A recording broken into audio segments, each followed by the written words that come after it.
retrieval means you know the broken instrument will come out 100% of the cases. Cái chủ đề ngày hôm nay của chúng ta ở 100%. đây đó là lấy bỏ dụng cụ gãy So sức that's lần why tối thiểu I và call this dễ tiên lượng. minimally Sức lần tối thiểu ở đây là invasive khi and chúng ta lấy bỏ predictable. cái dụng cụ gãy, chúng ta không có làm hỏng cái răng, So không có why lấy đi quá I nhiều tổ chức của receive răng. exactly the Và same cái dễ question. tiên lượng ở đây đó là chúng ta có thể Anywhere chắc I chắn go, chúng ta sẽ loại bỏ được vai why gãy trong 100% do các you trường hợp. remove a broken Vậy thì trước khi instrument chúng ta đi vào cái chủ đề non-surgically? này thì chúng ta There cần are phải three hiểu reasons. tại sao tôi lại muốn When bỏ I cái dụng cụ gãy ask my mà không sử dụng patient, thuật. do you want me to remove the instrument surgically or non-surgically? I Vậy can thì do both. tất cả những lần And mà khi they tôi hỏi bệnh nhân của usually tôi say, đó là no, anh chỉ muốn là tôi sẽ don't loại want bỏ to dụng do cụ the gãy bằng surgery. cách là I phẫu don't thuật want hay là to không touch phẫu thuật. my skin. So Thì please, bệnh nhân luôn luôn if lựa it's chọn là không phẫu possible, thuật. remove the instrument non-surgically. So I always respect the decision Do that đó thì my tôi luôn patient luôn tôn makes. trọng cái sự lựa chọn của bệnh nhân của tôi. The second reason is I Bệnh nhân can không thích charge, phẫu thuật. like here, whatever I like. So I charge a lot. Because broken by removal is the most challenging in endodontic treatment. That's why you have to be very expensive. This is not easy. Thì Okay? bởi vì cái việc Broken loại by bỏ dụng cụ removal gãy is thông not thường easy. kết hợp với That's việc why điều trị tĩnh you mạch. have to be Và đây không phải là một very kỹ thuật dễ. expensive, Do đấy thì chúng ta especially cần in phải broken by có một removal. cái chi phí The xứng đáng. third reason is this procedure, if you follow the protocol, Và will be nếu mà chúng ta tuân thủ 100% cái quy trình mà tôi đưa ra successful, thì đây là một cái predictable. quy trình rất là dễ tiên lượng. Three Và reasons. nó không có The nó patient không có cần thiết phải phẫu doesn't thuật. like the surgery, and I can charge whatever I like. This procedure is 100% predictable. That's why I remove the instrument non-surgically. Đấy là lý do mà tôi quyết định tôi sẽ There lấy are bỏ three dụng cụ gãy không factors dùng phẫu thuật. affecting the success. Thì có ba cái vấn Money, đề this is not ảnh hưởng free. tới cái sự Nothing thành is công free. của You lấy bỏ became a dụng cụ gãy. dentist to save the tooth, and you need Chúng money. ta là nha sĩ If you call thì chúng ta your job a work, muốn điều trị răng then thì chúng ta giữ lại răng cho you bệnh have to nhân. make money Tuy out of nhiên thì your work. bên cạnh cái Nothing việc is giữ lại free. răng thì chúng ta sẽ So cần you phải need to make money, có cái lợi especially ích this từ cái procedure việc is đó. most challenging in endodontic procedures. That's why you need to make money. You need to be Chúng ta cần phải very có expensive. tiền để chúng ta chi trả You cho have những to be cái motivated. kiến thức của chúng ta cũng như là các cái dụng cụ You của chúng ta sử dụng. again, Do you đó thì chúng ta became a cần phải thu được lợi dentist ích to từ save việc the tooth. lấy You phái are gãy. always, or you should be always motivated to save the tooth. Và nhờ có cái việc mà chúng ta Then, có cái lợi ích thì chúng ta mới có động lực để chúng ta that's có what thể I'm going to lấy phái cover gãy. right now. Và cuối cùng đó là cái sự dễ dàng tiên lượng của So cái for kỹ example, thuật này. take a look. You need to control your mindset. Và chúng ta cần phải kiểm soát So cái this patient was cái referred to suy me nghĩ của chúng ta, by a general cách tư dentist duy của chúng ta. near my office. Thì đây là một cái ca lâm sàng được chuyển đến cho tôi của một nha sĩ ở She gần broke phòng khám. two instruments. There are two instruments. Thì One nha is sĩ này thì làm completely gãy hai outside the root cái canal. phai gãy. The other one is Thì still cái phai đầu inside, tiên but thì nó nằm ở bên ngoài răng half mất of rồi. the instrument is Và cái phai thứ hai thì outside the root nó một canal. nửa nó nằm ở trong, một nửa nó So nằm do ở you ngoài. think the removal of the two instruments here difficult? Raise your hand.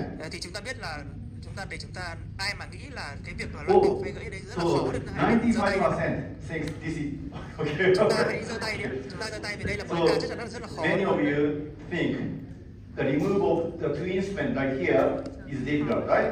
Chúng ta Okay. đều đồng So ý cái việc take a mà guess. lấy bỏ hai How dụng cụ ở đây long là rất là khó. it took me to remove the two instruments right here? How long? Vậy thì mọi người nghĩ là Anybody? chúng ta mất bao lâu để How chúng ta có long? thể lấy được cái dụng cụ gãy này ạ? 1 tiếng, 2 tiếng ạ? 1 hour, 2 hours, 1 day, 1 year? 1 ngày, 1 giờ, 2 giờ hay là 1 How ngày, long? 2 ngày hay là 1 năm, 2 năm? What do you think? Take a guess. Chúng ta cứ đoán đi ạ. Mọi người I chúng ta will cứ give đoán you đi. money. I'm kidding. Okay, let's see.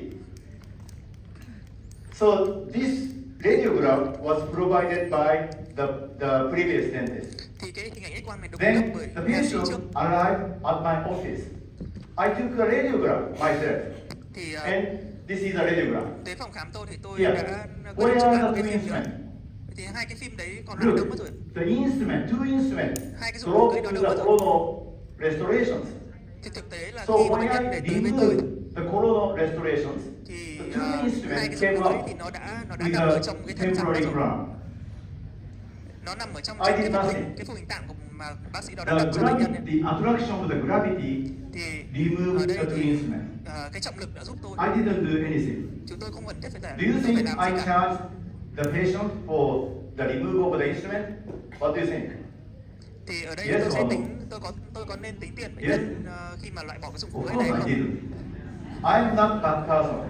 I would not want to feel guilty. If I had charged the patient for remove of the treatment, I would have felt guilty. Thực tế thì tôi không phải là cái người So mà I didn't charge anything. tôi vẫn có lương tâm, tôi không có tính tiền bệnh nhân ở trong cái ca này. And again, you know, I love Louis Vuitton bags. Thì Very, tôi very, rất là thích cái hãng very famous, very popular. Louis Vuitton. Everybody likes it. But if you like the designing of the Louis Vuitton bag, Tuy nhiên thì nếu you mà can chúng ta buy fake Louis Vuitton chúng bag ta chỉ costing quan only tâm $20. đến cái nhãn hiệu này, chúng ta có thể mua Whereas những the cái túi original hàng Louis fake Vuitton bag với cái chi phí costs rất là rẻ, almost $3,000 US. $20, trong khi cái túi hàng hiệu nó lên tới là But 2.800 đô why la. almost nobody wants to buy the fake Louis Vậy Vuitton thì bag? tại sao mà Nobody. tại sao những Look. người ta lại không muốn mua những But cái túi if you fake go như to thế the này? headquarters of the Bởi vì Louis nếu Vuitton chúng ta tới cái trụ sở của shop Louis Vuitton in Paris, ở Paris, you see chúng ta sẽ a thấy long có line. rất là nhiều người xếp hàng. You Cái hàng need xếp to hàng rất wait là at dài. least 30 minutes Thậm chí waiting đợi outside the họ đợi đến outside 30 phút outside the store ở bên ngoài cái before cửa you tiệm are allowed to để enter the trước khi mà họ store. được vào cái cửa tiệm để So mua this hàng. is their strategy. Thì đây là They cái chiến make thuật của you họ. wait outside the store Họ at least họ 30 khiến minutes. cho bạn phải chờ đợi ở bên ngoài If cửa you hàng đó. if you invested Nếu mà 30 bạn đầu tư cái minutes thời gian waiting 30 phút outside, để chờ cái việc you mua do hàng not đó, want to leave the store thì bạn without sẽ không buying muốn đi ra something khỏi cửa inside hàng the nếu mà store. khi mà So bạn this chưa mua is được một their cái món strategy. đồ nào cả. They make you Thì đây là want cái chiến to thuật của họ, chiến thuật buy bán hàng của họ. something inside. Họ khiến cho chúng ta Okay. phải mua một cái gì So- đó ở trong cửa hàng đó. In order to make your patient happy, Vậy thì make- để you have khiến to cho bệnh nhân của chúng ta make your patient vui vẻ wait thì chúng ta phải cho bệnh nhân chờ một many chút, many weeks. chờ một Then vài tuần đấy. they want to spend more money Khi đó thì at the office. họ sẽ quyết định là họ sẽ chi trả nhiều hơn cho cái dịch vụ của phòng khám của chúng ta. So this is a very famous Japanese restaurant in Kyoto. Thì đây là một cái nhà hàng Nhật I rất là often nổi go tiếng there. ở Kyoto. But it's so difficult to make a Thì tôi rất là reservation. muốn tới đó nhưng mà rất là khó At để this đặt chỗ restaurant. cho cái nhà hàng này. You cannot just go to this restaurant. Okay, I want to go there tonight. So make it two. I want to bring my wife to this restaurant. They will say no. Chúng ta không thể đơn giản là chúng We ta are gọi already điện full, so và chúng ta I bảo cannot là take tôi you. muốn tới buổi So tối này usually và tôi sẽ you đưa have tới to một người wait nữa là vợ 2 to tôi. 3 months Nó không đơn giản before như you vậy. go to this Và restaurant. các bạn sẽ phải You need đặt trước reservation, cái chỗ đó khoảng 1 completely đến full 2 tháng. reservation. Bởi vì là lúc nào cái So this- cửa hàng này cũng trong cái The strategy of cái this tình restaurant trạng is là very hết good. bàn. They make you wait. So Đây là một by cái the time chiến you lược go bán to hàng của this họ restaurant, là họ khiến cho you khách hàng are phải already chờ đợi. happy. Đến khi mà In chúng ta nhận addition được dịch to vụ that, từ cái nhà hàng đó This thì is chúng ta sẽ this đều is rất là vui vẻ. the menu of this restaurant. Thì đây là cái menu của nhà hàng. Which menu? I mean, which dinner course is the most popular? This one, omakase. Vậy thì Omakase is the most trong popular, cái thực đơn and của nhà hàng omakase này is the most thì expensive. vậy thì đâu là It's cái like, menu mà được yêu thích nhất? Đó là cái thực đơn đắt nhất $950. omakase. How much is your endo, by the way? Vậy Is thì it more expensive than this, or it's cheaper than this? vậy thì chúng ta phải xác định là Cheaper liệu or cái expensive? điều trị của chúng ta nó có đắt tiền được hơn một You cái bữa endo. ăn này không? The dinner course, the most popular dinner course Một cái bữa ăn at như this thế này, restaurant is phổ omakase, biến ở nhà hàng costing này, nó có chi phí $950 là without 900 any đô la, drink. khoảng 900 đô la. Okay? Chưa tính Then, tiền nữa. the next, you know what happens next day? Vậy thì cái điều tiếp ngày tiếp The theo thì dinner thức you ăn này nó have sẽ đi đâu ạ? paying Tất cả những cái thức ăn $950 này US của chúng ta will nó be gone here. sẽ đi xuống cái The money is gone. vậy thì But tiền thì cũng some sẽ theo people đó mà đi mất. go to this restaurant every single night Tuy nhiên thì paying luôn luôn có $950 khách hàng tới cái nhà hàng này và tiêu cái because số tiền đó they để want to ăn một cái bữa enjoy ăn themselves at this và họ restaurant. muốn được tận hưởng They are so cái happy. trải nghiệm đó. So some Và họ rất là vui vẻ people với cái trải nghiệm đó. go there every night. But our endo treatment Vậy thì cái is điều trị almost nha khoa của chúng ta almost I mean the tooth you treated will never disappear the next day. vậy thì cái So điều răng mà chúng ta we điều trị are thì nó không bao giờ nó different. biến mất vào We ngày hôm should sau, be more không bao giờ nó expensive. biến mất hoàn toàn vào ngày This hôm is sau a cả, giống như là thức ăn. randomized control study for marketing. Thì You đây là một know, cái nghiên we cứu see many studies kiểm nghiệm lâm sàng ngẫu nhiên to của đối chứng. create a treatment plan based on the finding from many studies, right? thì họ So tập hợp rất là nhiều cái nghiên cứu they khác do nhau, the same thì họ cũng làm for những the cái phương pháp marketing tương tự people. So với những what they cái did was very, người mà very làm quảng cáo. interesting and simple. They give you two kinds of wine. Thì họ đưa ra một One cái is thử nghiệm rất là đơn giản. $100 wine. Đó là một cái The other one is họ đưa cho chúng ta hai cái $5 loại wine. rượu khác nhau. Do you Một know cái loại rượu which là wine trị giá was rất là nhiều more tiền, popular? và một cái loại They rượu give thì you nó rất là rẻ tiền. a question. They will ask you which one Vậy thì họ sẽ hỏi was chúng ta là better for cái you. loại nào mà Which one ngon did you hơn, like more? loại nào chúng ta thích hơn. Actually, the result showed Thì cái kết a quả very thực tế là interesting thì nó lại rất là thú vị. story. So the $5 wine, Những cái chai rượu mà if trị you giá are 5 đô told la, this is nếu $100 mà wine, nó được quảng cáo là nó là những cái chai rượu you 100 like đô it la, much better than $100 wine. If you are told this was thì người ta lại $5 nhận wine. định nó là ngon hơn rất là nhiều. So So that với cái means chai the rượu taste 100 đô la. doesn't matter. What matters is the price. You Vậy like thì thực tế thì cái vị something của with rượu a nó higher không quan prices. trọng, quan trọng là cái chi phí Okay. mà người ta nghe được. So the conclusion was Vậy thì cái kết luận ở đây, activity of the cerebral cortex, sensory pleasure increases cái phần with cảm xúc good của order, não good thì nó music, sẽ and sẽ higher tăng lên prices. cùng với You cả will những be cái more mùi excited hương and happier cái with nhạc the hay higher cũng như là prices. cái Something with cái a chi higher phí cao. prices. Okay. So if that means if you are cheap, your patient would not like you. Do đó là nếu mà chúng ta If you làm are chúng ta expensive, tính cái your chi phí patient quá là rẻ would like you. thì bệnh Love nhân you. cũng sẽ không có thích chúng ta. So you must. That's why this is the reason why you must be Đây là expensive. cái lý do mà tại sao In chúng order ta to cần make phải your đánh giá patient chúng happy. ta là đắt giá. So in order to be successful in your business, Khi mà chúng ta thành công you trong cái lĩnh must vực make của your mình patient wait thì chúng ta at sẽ least phải 1 week, cho not bệnh nhân chờ. immediately. Chúng ta không có điều trị And ngay you từ must từ, be expensive, mà chúng ta more sẽ phải expensive có than cái giá của other mình. dentists. Và chúng ta sẽ You phải have có to cái giá be của mình cao hơn những like nhà sĩ khác. $100 wine Giống như là cái chai rượu 100 in đô order la, to make your patient like you. chúng ta sẽ or khiến cho love bệnh you. nhân sẽ thích chúng ta, sẽ yêu thích chúng ta. Very important. So remember, you need 3 factors Và to chúng be ta cần phải successful. nhớ 3 To cái be vấn đề successful để in your chúng ta có business, thể đạt được you thành must công have trong cái lĩnh vực higher của mình. prices, Chúng ta phải good có order, cái chi and good phí cao music. hơn. Chúng ta phải có So cái if you go to a mùi hương luxurious tốt cũng như là hotel, cái the nhạc, luxurious cái nhạc phải luxurious rất là thoải hotel mái, usually nhạc. have good music and good Và smell. chúng ta cũng hay gặp những cái tình In những addition cái to điều a kiện higher này ở những cái prices khách sạn or cao cấp. staying. Chúng ta có cái mùi Right? hương rất là dễ chịu, chúng ta có nhạc So rất you là hay have to be và like cái this. chi phí nó cũng rất là Very cao. very important because the broken file removal is very very difficult, Vậy thì cái điều này nó challenging, cũng tương tự and như you là cái want điều trị nha khoa higher chúng ta. prices. Cái lấy file gãy nó cũng là một cái điều trị khó và nó sẽ cần phải được định giá cao. And you know, he's very he's a genius. Albert Einstein. Albert Chúng ta có Einstein said, Albert Einstein. imagination is Ông là more một người rất important than knowledge rất là thiên tài. because when Thì it ông có comes một to câu nói đó là trí something tưởng tượng thì difficult, quan trọng hơn là something kiến you thức. don't want to see, you know, it's so you have to use your imaginations. And sometimes you don't want to see the broken instrument. If you break an instrument inside the root canal, you don't want to see it. You want to forget about it. Thì đôi khi là But cái việc mà chúng ta imagination có nhìn that thấy nó hay you không create thì nó sẽ when you phụ don't thuộc see vào việc là chúng ta when có you muốn nhìn thấy don't nó hay see không. it is Đôi khi chúng usually ta không muốn negative. nhìn thấy cái file đó để Like chúng a ta điều ghost. trị nó mà chúng ta cố gắng Nobody has quên ever nó. seen a ghost before. Actually, ghost is your imagination that you created. Thì phần So lớn cái việc mà chúng ta don't nhìn make thấy ma the chẳng hạn broken thì nó đều là do cái trí instrument tưởng look tượng like của a chúng ta. ghost. If you make it look like a ghost, you want to stay away from it. Nếu mà chúng ta nghĩ nó So là một make cái it bóng look like ma thì chúng ta sẽ luôn a luôn là có friend xu hướng là chúng or ta trốn tránh something nó. that you can eliminate very easily. Okay, like a mosquito. Mosquito can be eliminated with very easily. Thì giống như là cái con muỗi vậy, thì chúng ta mặc So dù là test chúng yourself. ta không Look nhìn at thấy được this nhưng mà tree. chúng ta biết được nó là cái gì thì If chúng ta this sẽ có thể tree loại bỏ nó rất là looks dễ like a dàng. ghost, forget about the broken part removal.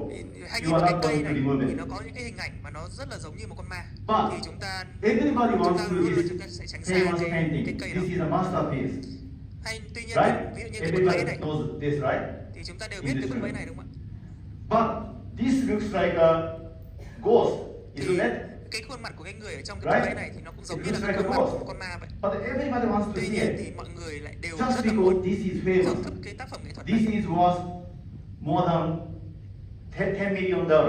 Thì cái bức họa này có So giá that's thậm why chí là hơn 10 everybody triệu đô wants la. to see it. Vì mọi người Because đều this muốn is nhìn nó. expensive, this Đây is là một cái popular, bức họa rất là nổi everybody tiếng, rất là knows đắt it, giá. So make your broken instrument famous, Thì hãy popular, khiến and cho cái điều trị expensive. lấy vai gãy của bạn Then trở you'll nên be nổi tiếng happy and your patient và is đắt also giá, happy. thì bạn sẽ vui vẻ và bệnh This nhân is của your bạn cũng sẽ vui strategy. vẻ. Every time you see a broken instrument, Tất cả những cái lần mà bạn thấy những cái file gãy thì các bạn and hãy stay excited, stay positive. chỉ ra cái giá của mình và chúng ta hãy cố So gắng mà chúng ta điều trị stay nó. away from fears. You know, fear always springs from ignorance. Thì chúng If có you một cái câu don't nói know của anything Emerson, about it, đó là like cái a ghost, sự sợ you hãi have thì no luôn bắt đầu knowledge, từ cái sự thiếu hiểu biết. zero knowledge about the ghost, Vậy thì chúng ta because nobody has hãy ever cố seen a gắng là ghost before. giống như là với con ma vậy, chúng ta So không biết gì về if nó you nên don't chúng ta know mới sợ nó. something, you will be afraid of it.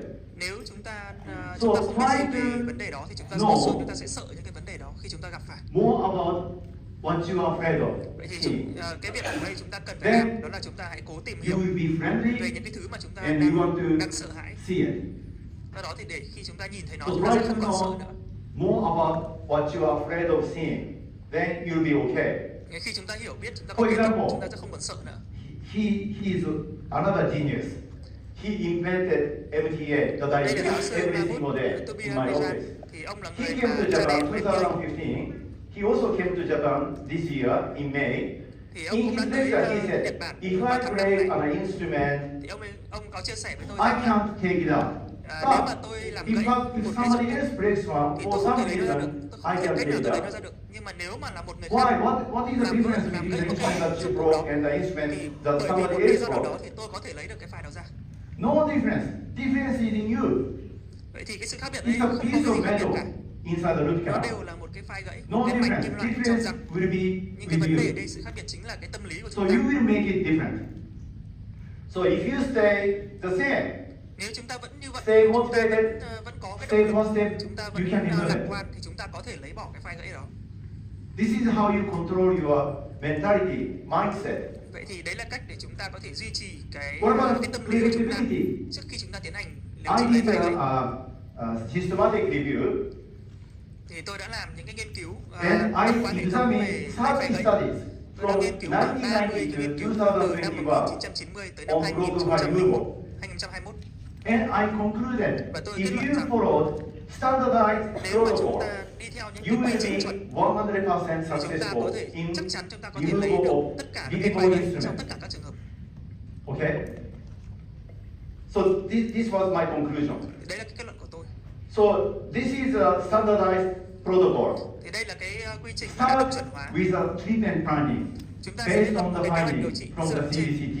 những cái điều mà Then chúng ta quan sát được trên phim CBCT. prepare the canal for broken file Chúng ta removal. sẽ sửa soạn cái ống Then, để chúng ta lấy as file soon gãy. as the preparation is completed, Và ngay khi chúng ta đã hoàn make a thành cái việc removal sửa attempt. soạn thì chúng ta sẽ lấy bỏ cái And file gãy đó. you see the instrument coming out. Và chúng ta sẽ thấy cái dụng cụ được Three steps. lấy ra khỏi ống Treatment rất là dễ dàng. planning and Ba preparation and Bước một removal là lập attempt. kế hoạch điều trị. Very Thứ easy. hai là chúng ta sửa soạn ống tủy. Only three Và bước steps. thứ ba chúng ta lấy dụng cụ gãy. Always Chỉ start đơn with a thuần là treatment ba planning cái based bước on này. the diagnosis. Every single endodontic procedure is the same. Luôn luôn chúng ta tuân theo So if you các see cái quy it trình này. here, make a treatment plan Chúng ta sẽ lập cái kế hoạch điều trị based on the diagnosis. dựa trên cái chẩn đoán của chúng ta. So if you are not experienced in broken file Nếu removal, bạn chưa có kinh nghiệm về lấy file gãy, don't touch the tooth with a non-bendable instrument beyond the curvature. thì chúng ta You're đừng not có going động to đến be những cái ca successful mà in chúng ta removal có of những the cái file gãy instrument qua beyond the cái đoạn curvature cong like ống tủy this. và chúng ta không nhìn thấy cái file gãy đó. You cannot touch the tooth with a bendable instrument. You will be 100% successful if you follow the protocol, the same protocol. Everybody, every single Nếu mà person chúng ta in tuân this thủ room cái quy trình mà tôi đưa will ra have thì the các same bạn sẽ thành result công trong if tất cả you các trường follow hợp. the protocol. Nếu các bạn Nothing theo different. cái quy trình không có gì khó khăn cả. But do you have to remove every single instrument that you see on the radiograph? Tuy nhiên thì The chúng ta answer không is cần thiết no. chúng ta phải loại bỏ toàn bộ những cái For dụng cụ example, đấy nếu chúng ta quan sát ở this trên is X-quang hay không. Not our Câu trả job. lời chắc chắn là không ạ. It's in the throat. Như là Okay? trong cái It's trường not hợp đầu our tiên job. này thì What about cái dụng here? cụ ấy nó không phải nằm ở What- cái vùng chúng ta làm việc what mà we nó should nằm get? ở hầu họng rồi. From removing this instrument, you see the periodical disease associated with the root. Even if you remove Trong this khi ảnh X-quang thứ instrument, hai thì chúng the ta thấy root là will cái dụng stay cụ ấy nó không có liên quan tới unless you cái răng mà chúng ta cần deplete phải điều this trị. tooth. So don't remove this one. Chúng ta cũng không cần thiết How phải about lấy this cái one dụng cụ here? này. Cái trường hợp tiếp theo thì sao ạ? What will you get if you remove this Chúng ta instrument? sẽ đạt được cái gì nếu chúng ta lấy cái dụng cụ gãy này? Right? Chúng ta không đạt được cái gì cả. How about here? You see the broken instrument inside the Hay là cái trường Lucia. thứ tư, However, chúng ta thấy there's là no có một cái dụng cụ gãy cho ống periodical tuy nhiên cái radiolucency răng này nó không có triệu chứng, associated with the root. cũng như là nó không có một cái tổn And the thương nào tooth trên was liên quan cả. actually asymptomatic when the patient came to see me in Thì bệnh nhân chỉ 2010. đơn thuần là bệnh nhân 30 years ago. chụp một cái phim và thấy cái file đó. Actually, the patient came back here. Và The cái ca này broken thì tôi đã theo instrument dõi. right here is in the same place. Thì But sau you khi see bệnh the nhân quay lại tái khám periodical healing. thì cái tổn And thương quanh here, ống thì nó cũng this ra case, bình thường và cái file gãy nó vẫn nằm ở ngoài the xương, she came không có vấn back đề gì xảy ra cả. In 2019, Hay là cái ca lâm sàng kia thì tôi quyết the, định tôi không có the điều trị gì tooth cả. stayed the same. Thì cái răng đó nó vẫn The nguyên tooth vẹn. was Sau nhiều năm asymptomatic nghiên cứu, sau nhiều and năm no theo dõi thì nó vẫn không có cái triệu chứng gì periodical cả. radiolucency Nó không có developed thêm bất kỳ một cái tổn thương thấu 9 quang years after sau hẳn her 9 năm initial visit to me. sau cái lần khám đầu tiên. Nothing different. Không có So gì khác biệt cả. you need to make a treatment plan based on the finding. Vậy thì chúng ta sẽ cần phải đưa ra một It's cái kế hoạch not điều trị necessary khi to mà chúng remove ta phát every hiện được single những cái dấu hiệu instrument trên lâm that you sàng. see on the radiograph. Chúng ta không cần thiết chúng ta phải lấy bỏ tất cả những cái dụng cụ gãy chúng ta quan sát được trên Actually, X quang. retaining the prognosis of the retaining instrument is not bad. Ở thực tế thì cái tiên lượng của cái dụng cụ mà nằm lại ở trong cơ with thể instrument, không có quá vấn đề đâu. 94% healthy. Một cái nghiên 1972, very cứu năm old. 1972 thì There cho was là no những cái răng effect mà on độ the hàn outcome. với cả những cái file gãy 2011, 94% đó the là lành mạnh. prognosis was not Hay thậm chí các affected cái nghiên cứu by khác thì họ chỉ ra skin rằng nó không có endodontitis. cái ảnh hưởng tới cái kết 2005, quả. the prognosis was not Tiên lượng nó không có significantly ảnh hưởng. lower. Khi mà In cái 2010, gãy file nó the nằm ở trong tay outcome một người was nha not sĩ có kinh nghiệm. significantly different. 2011, there was no sufficient evidence. Hay là các cái nghiên cứu khác thì 2011. họ chỉ ra rằng So cái it's kết not quả nó không có bad. sự khác The biệt. prognosis of Hay the là không có đủ retaining bằng chứng. instrument is not bad. Thế nên là thực tế thì nếu mà So cái dụng cụ you gãy can nằm ở make trong a cơ thể judgment nó không phải là based một on vấn the đề quá finding. lớn. Then, which case, which instrument should be removed? Vậy thì cái dụng cụ gãy nào chúng ta nên lấy bỏ? Healing was lower in teeth with preoperative Vậy thì cái nghiên cứu này họ chỉ ra radiolucency là cái lành thương thì sẽ compared chậm to hơn those hoặc là with kém no hơn ở những cái răng preoperative mà chúng ta quan sát thấy radiolucency. có tổn thương So, thấu quang trước khi chúng ta every điều trị. time you see the broken instrument in Trước the khi nào chúng ta tooth thấy là ở with những cái răng preoperative có cái dụng cụ gãy mà radiolucency, có những cái tổn thương thấu you quang need to remove tương ứng với this cái răng đó instrument. thì chúng ta Otherwise, nên loại bỏ dụng cụ gãy. you will see no healing. Nếu không thì chúng ta khả In năng this chúng ta sẽ kind of không case. không quan sát thấy cái sự lành So I thương ở những cái removed răng này this đâu. instrument because I saw the preoperative lesion. Lý do mà I tôi lấy took bỏ it dụng out. cụ gãy ở vùng này bởi vì là tôi quan sát This thấy có một is cái tổn thương ở trước 1 phẫu year thuật trước khi tôi điều trị. post-op, showing nice Và periodical chỉ sau một healing. năm thôi thì chúng ta thấy You là see cái the lamina dura lá cứng ở xung quanh cái chân completely răng đã deformed được on hình the thành root. lại cũng như là cái tổn thương thấu quang đã So được this is how you lành make thương a hoàn toàn. judgment, how you make a Đây là treatment cách để plan. chúng ta đưa ra cái quyết định điều trị. Treatment plan Cái is lập kế hoạch the điều trị của most chúng ta. important Thì cái kế hoạch điều trị to là be cái điều quan successful trọng nhất in endodontic để chúng ta có thể đạt procedure. được thành công khi mà chúng ta thực hiện các cái điều trị nội nha.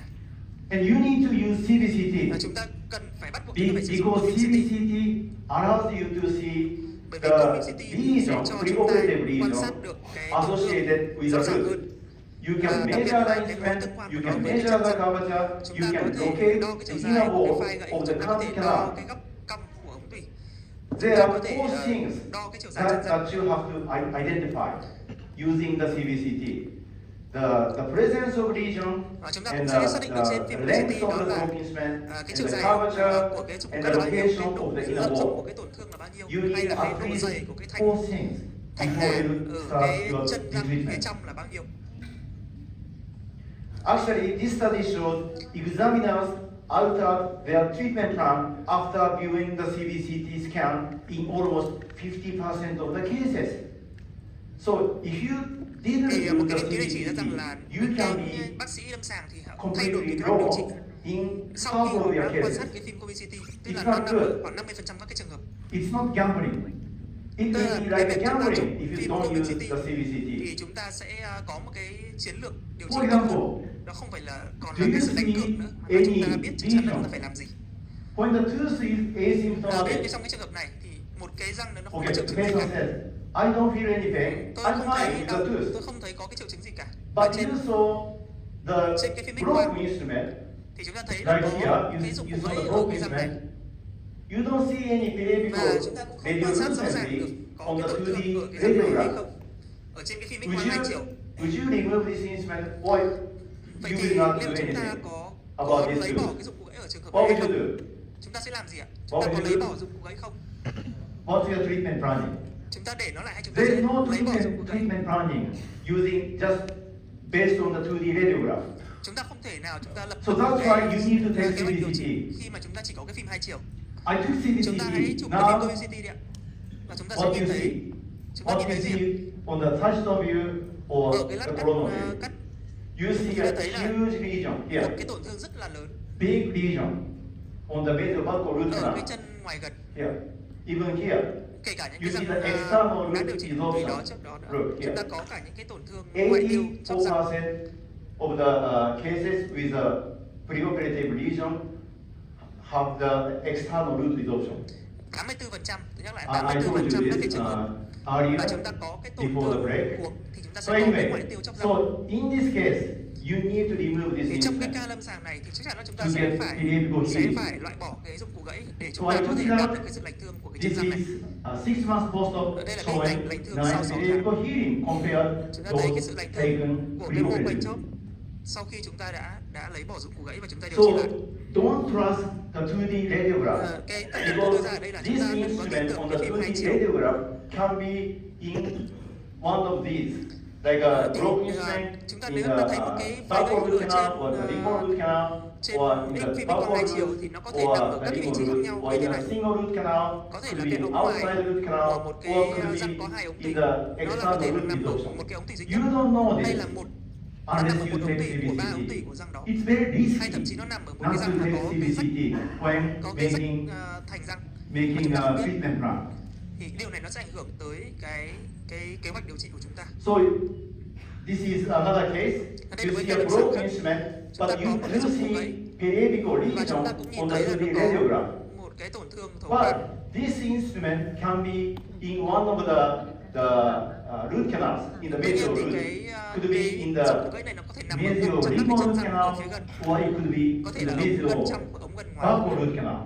You don't know this. Bạn không biết được nếu So mà I bạn không took có phim CBCT, thì I found the broken instrument in the medial lingual root canal. do đó thì khi tôi chụp phim CBCT Okay. tôi phát hiện ra cái ống So I cái went file gãy nó immediately nằm ở cái into chân the ống gần medial trong. lingual root canal and took it out. 3 minutes. Do đó thì It took me only 3 minutes. tôi chỉ mất có 3 I phút, have the video, 3 phút để tôi lấy bỏ cái dụng cụ gãy ở cái ống but gần you trong don't này have thôi. to see it. Then, actually, I removed 3 Tôi có small cái clip instruments của cái ca lâm from sàng the này. medial root. Thậm chí tôi đã loại bỏ hẳn 3 cái dụng cụ Look gãy how much dentin was sacrificed. Almost zero. và Because gần như I cái trường hợp knew này tôi không there was tôi không in the làm tôi medial không phá bỏ cái thành lingual root canal. cái tổ chức của răng nhiều đó, gần như là không So lấy this is the cái gì cả. post-op Và đây là cái ảnh sau showing khi mà minimally tôi điều trị invasive lại. preparations. More importantly, you see periodical healing Chúng ta 3 thấy là months sau 3 after tháng đã có the cái sự lành treatment. thương của cái vùng mô quanh cuống ở cái răng này. So this way you can be minimally invasive. Vậy thì với If cái you thủ thuật take này thì chúng ta CBCT, có thể đạt được in cái sự xâm broken lấn tối fiber. thiểu khi mà chúng ta có cái And dữ liệu you can CBCT. accurately measure the broken Chúng fiber, ta cũng có thể broken đo fiber rất là length. chính xác cái chiều dài So của I measured cái this dụng cụ gãy. instrument, I took it out, Như it trong cái trường was hợp này thì tôi 3 đo cái chiều dài trên So phim if là 3 you use mm và khi CBCT, tôi lại bỏ nó ra you thì nó can cũng be dài 3 accurate mm thật. in measuring the instrument. You can be accurate in identifying the periodical lesions. So with CBCT, you can do many things. Vậy thì với CBCT chúng ta có thể làm được rất nhiều thứ. So if you don't have CBCT, you Chúng must ta không buy có CBCT. CBCT. Thì chúng ta Without phải mua CBCT, CBCT. you cannot be 100% Nếu successful. chúng ta không có Or CBCT thì predictable. chúng ta sẽ không có cái The longer không the thể biết được instrument, cái điều trị the của mình. more Chúng ta preparation không thể đạt được cái time tỷ lệ thành công is 100%. needed. The more curvature, the more preparation time is needed. Chúng ta thấy là cái That's file why càng dài you chúng need ta to càng take phải mất thời gian để CBCT chúng ta to sửa soạn measure ống the tủy. curvature, Hay to là cái measure the độ length cong of the của cái broken ống tủy instrument. càng lớn thì chúng ta càng phải mất thời gian chúng ta sửa soạn cái ống tủy trước khi chúng ta lấy phay gãy.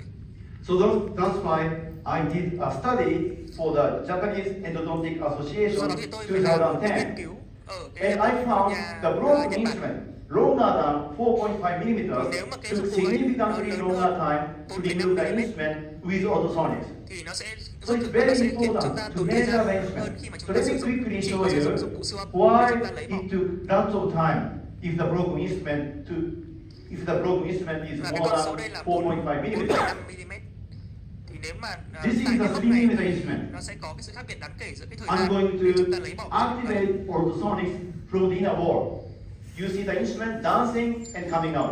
thì khi mà tôi sử dụng cái đầu xương Now it's tôi kích hoạt dancing vào cái and coming out. thành nhà ở phía trong của cái dụng cụ gãy, However, chúng ta sẽ thấy là cái if dụng cụ gãy nó you nhảy múa ở put trong dòng cái 5 ống và nó mm sẽ dễ dàng lấy instrument, bỏ. which is longer than Tuy nhiên là 4.5 nếu mà cái mm dụng cụ gãy chúng into ta the root canal and do dài the hơn same. 4,5 mm This is exactly the same plastic tooth, and I'm using the vẫn same là cái răng như vậy, alternative. và tôi The vẫn dùng cái đầu difference xương như is vậy. the length of the instrument. Nhưng mà tuy nhiên 5 cái chiều mm. dài của cái You dụng cụ see này it dancing, lớn but hơn. it won't come out. Và ở cái trường hợp này thì mặc dù là cái dụng So cụ nó in cũng this nhảy kind múa of trong ống case, thì tuy nhiên thì nó you không should có use nó không thể lấy something ra được. different from ultrasonics. Do đó The thì loop. tôi sẽ phải sử dụng một cái dụng cụ khác, đó là So I'm using the cái vòng dây để tôi có thể lấy cái dụng cụ này Tightness ra. around the broken instrument and take it out. Và khi tôi sử dụng cái vòng này thì tôi sẽ Don't keep lật using cái vòng đó ultrasonics. vào cái dụng cụ It will be đấy, a và waste tôi of sẽ time. kéo nó ra, tôi siết lại và tôi Very, kéo nó very ra. time consuming. Chúng ta đừng có cố So chấp lấy that's cái why dụng you cụ need to sâu measure cái trường hợp này. the length of the Nó sẽ broken rất là mất instrument thời gian và gần như nó sẽ before không you hiệu touch quả. the tooth. You need to make a treatment plan. Trước khi chúng ta Based on the findings. điều trị cái Very, răng very thì chúng ta important. sẽ phải có một Everybody, cái kế hoạch điều almost trị. everybody jumps into the root canal Và and want to take the instrument out. tôi thấy là But don't do rất là that. nhiều nha sĩ thì First, họ ngay lập tức họ nhảy vào cái ca calm đơn giản đó down. và họ điều Make a trị treatment và plan mất rất là nhiều thời based gian. on the findings. Tuy nhiên using thực tế the thì CBCT. họ nên dành thời gian họ nghiên cứu cái phiên bản Enlarge điều the trị canal, trước. prepare the canal for broken part removal. When the preparation is completed, then you can make a removal Sau khi attempt. chúng ta đã có cái thông tin về comicity, And chúng ta sẽ success sửa rate đống in tủy, broken chúng ta part sẽ removal sửa is đống tủy và chúng ta also sẽ lấy cái more dụng cụ rất là favorable dễ dàng. when the root canal is less than 25 degrees Và and một the cái nghiên radius cứu of chỉ ra curvature is rằng greater là cái than tỷ lệ 4 thành công millimeters. để lấy phay gãy thì nó cũng sẽ So you have to be thuận ready lợi hơn khi for mà chúng ta the có tooth đống tủy ít cong hơn, in nhỏ this hơn 25 độ. condition. Và cái That's why you đường need kính to của measure the cái curvature. bán kính của cái đường The của curvature cái đường does cong thì nó lớn matter hơn when it comes to là trên 1 removing mm. the broken instrument. This is a study for broken part removal using gentle wave. Do you know the Đây là gentle một wave? cái bài It's báo a thì irrigation nói system về cái hệ thống using Gentle sonics. Wave là hệ thống rung rửa bằng So siêu âm. you can actually Cái hiệu remove quả của hệ thống này khi mà necrotic chúng ta lấy bỏ cái tissues dụng cụ and gãy also small broken instrument. thì nó And rất là hiệu quả canal khi mà nó sử with dụng an những cái dụng cụ gãy nhỏ. curvature, sorry, with an angle of curvature Nếu mà cái greater đồng than tiền của chúng ta 30 có cái degrees góc cong shows only nó lớn hơn 30 độ 42% success và rate nó for sẽ có removing chúng ta sẽ có khoảng 2.5 42% mm những instrument. cái trường hợp mà chúng ta có thể lấy bỏ Whereas được raised cái curve ca canal 2,5 mm, showed higher success rate, that is trong khi là những cái 91%. trường hợp mà ống tủy ít cong So hơn the curvature thì does chúng ta sẽ matter có tận when 91% it những comes cái trường hợp to chúng ta có thể lấy removing được the thành broken công. instrument. The more curvature, the more difficult. Chúng ta thấy ống tủy càng cong, tổng kết lại ống tủy càng cong chúng ta càng khó lấy. So that's why I did the study for JOE 2021. Do đó thì tôi đã làm cái nghiên cứu cho cái tạp chí And I nội nha. concluded the preparation time was JOE. extended for the broken instrument over 3 mm in proportion to the length of the broken instrument and the degrees of the curvature. Whereas those broken instruments below 3.1 mm were predictably removed Trong những cái with trường hợp này thì nếu mà ultrasonics, những cái trường hợp regardless of mà the cái curvature. file gãy nó lớn hơn 3 mm thì chúng ta phải dành thời gian nhiều hơn để So chúng ta sửa soạn ống tủy. I'm letting the Trong khi những translator cái, translate it into Những cái dụng cụ Vietnamese. gãy mà nhỏ hơn I can hear 3,1 him mm speak. thì I don't chúng want ta to có thể lấy interrupt him. dễ dàng cái dụng cụ này ra hơn bằng cái đầu So xương. anyway, this is a 3 mm line. So this means when you measure the instrument Vậy thì chúng ta and hãy you cùng đo see cái it dụng cụ gãy. less Chúng ta than nhìn 3 thấy nó. mm, Nếu mà you should be lớn 3 happy mm thì bạn sẽ rất because là vui. I know it will Bạn come sẽ, out tôi sẽ in biết 3 rằng là minutes. nó sẽ lấy ra Because rất the là curvature dễ dàng, doesn't khoảng vài matter phút thôi. 3 phút. when the broken instrument is below 3 mm. For example, 2.9 mm, 2.5 mm, it doesn't matter. Nó chỉ cần ít hơn 3 mm This thôi. is a 3 mm line. Thì cái giới hạn Any đây là 3 mm. instrument below 3 mm Dưới 3 was mm. removed within 300 seconds. Thì Okay, 300 thì seconds. chỉ có thể được lấy bỏ chỉ Yeah. trong vòng là But dưới 300 giây, all the tức là dưới 5 instruments phút. above the 3 Tuy mm nhiên là các line cái dụng cụ mà trên 3 mm took significantly longer sẽ time. mất cái thời gian lớn hơn More đáng kể. time in proportion to the length of the Tùy theo instrument cái tỷ lệ and the degrees of the theo cái độ curvature. dài của cái dụng cụ gãy The và more cái curvature, more tốc độ time. ống tủy. The Chúng ta longer càng instrument, cong, ống tủy the càng more cong càng time. mất thời gian, càng dài càng mất thời gian. So you have to be ready for this. Do đó chúng ta cần phải Very, very biết important. về cái con số này. chúng ta sẵn sàng với cái con And số này. also, no broken instrument over 5.7 mm one remove Và in một cái vấn đề ultrasonic. đây là chúng ta không Forget thể about lấy bỏ cái dụng cụ ở trên ultrasonic. 5,7 When the broken mm. instrument is Chỉ với longer dụng than cụ siêu âm. 5.7 mm. Nếu You mà chúng ta cannot just remove the chúng ta instrument có cái dụng with cụ ấy ultrasonic. lớn hơn 5,7 mm thì chúng ta không thể lấy bỏ nó chỉ với dụng cụ siêu âm. In that case, you should use Và trong những the cái trường hợp đó loop thì chúng ta sẽ phải or nên sử dụng the expander shaper. cái loop, cái vòng dây, hoặc là And chúng ta sử dụng removal cái in broken expander shaper. instrument between 4.6 mm and 5.7 mm require at least double the time for those below 4.5 Và những cái mm. dụng cụ gãy mà có cái chiều dài từ 4,6 đến 5,7 mm So thì that's cần why very, ít very nhất là gấp đôi thời gian important, so với những almost cái dụng cụ crucial mà to dưới 3 measure mm. the instrument and measure the curvature in order to get ready for this. This study was not published, but I did a study on the size of the broken instrument. Thì nó sẽ là sự khác biệt về thời I gian khi use lấy bỏ dụng cụ và dựa size trên cái 20 kích thước của dụng cụ. instrument, size 35, size 55, Dụng cụ size 20, 80. dụng cụ 35, dụng cụ As you 55, can dụng cụ see, 80. the bigger size instrument needed more time Chúng ta thấy rằng until là you see the instrument dancing. Cái dụng cụ càng The lớn goal of nó the càng mất thời preparation gian is to see nhiều hơn trước khi chúng ta the thấy là cái instrument dụng cụ dancing. nó nhảy được ở trong lòng cái ống thủy. In other words, to loosen the broken instrument. So in preparation, the goal is to make the instrument dance. Vậy thì mục tiêu của cái việc chúng ta sửa soạn cái ống Loosening the thủy trước khi instrument. chúng ta lấy dụng cụ là chúng ta phải làm cái ống thủy nó lung lay, nó lúc lắc được ở As you can trong see, cái the trong ống thủy. longer Nó nhảy múa trong ống thủy. instrument took significantly longer time before you see the instrument dancing. Chúng ta thấy là với dụng cụ càng However, lớn, càng dài when thì it càng mất comes cái to thời the gian. removal time, every instrument here came out in 10 seconds. Và All the thì instruments, chúng ta thấy là all the instruments came out tất cả các in dụng 10 cụ seconds đều after đi the ra, preparation đều có thể được was lấy bỏ completed. sau 10 giây, So, tức là chưa tới 10 giây. focus on the preparation. Because after the Vậy thì chúng ta preparation, cái you are điều only chúng ta cần 10 tập trung vào đây seconds là gì? away Đó là thời gian chúng ta sửa from soạn cái ống thủy. removing the broken instrument. Chúng ta sẽ không mất thời gian để chúng ta lấy bỏ cái dụng cụ đấy You đâu. will see Chúng ta it sẽ mất thời gian ở cái bước chúng coming ta sửa out soạn in nhiều 10 hơn. seconds. Và khi chúng ta sửa soạn After đủ the rồi preparation is thì completed. cái dụng cụ ấy có thể được lấy bỏ ra dưới 10 giây, trong cái thời gian là dưới 10 giây. So if you don't know this, you will be tired. Vậy thì nếu Because các bạn không biết you cái don't điều see này it thì các bạn sẽ rất là dancing. mệt mỏi. Then you Khi will mà start chúng ta lấy thinking, cái dụng cụ oh, ấy. I don't think I can remove this instrument. Maybe I have to do the surgery.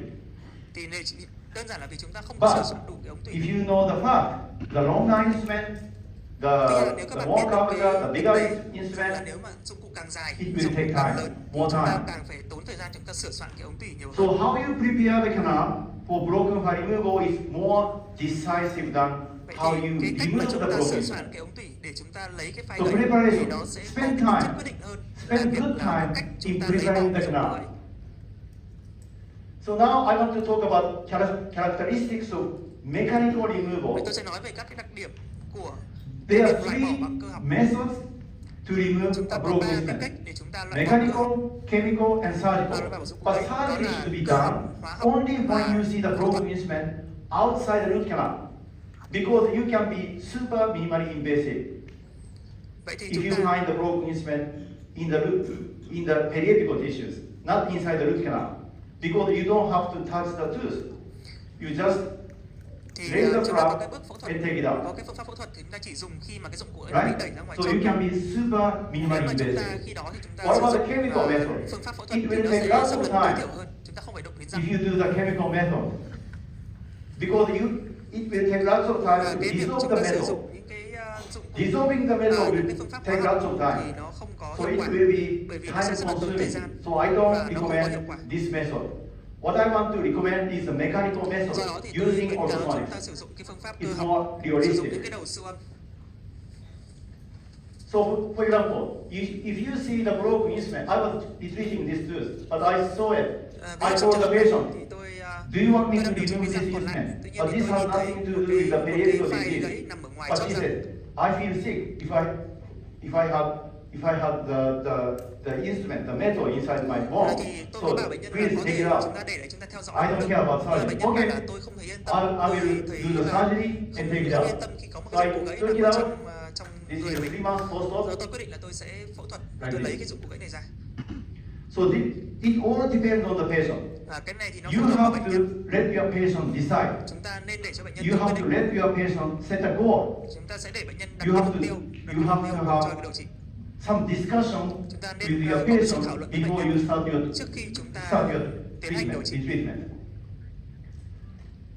So as I told you, Như tôi đã mechanical nói với các bạn method thì cái phương pháp using cơ học orthosonics sử dụng cái đầu xương is the thì là cái most phương pháp hiệu quả nhất effective for broken để loại bỏ file cái dụng cụ removal gãy. in terms of time, dentin Trên cái sacrifice, cách and về tiết the kiệm thời success gian, rate.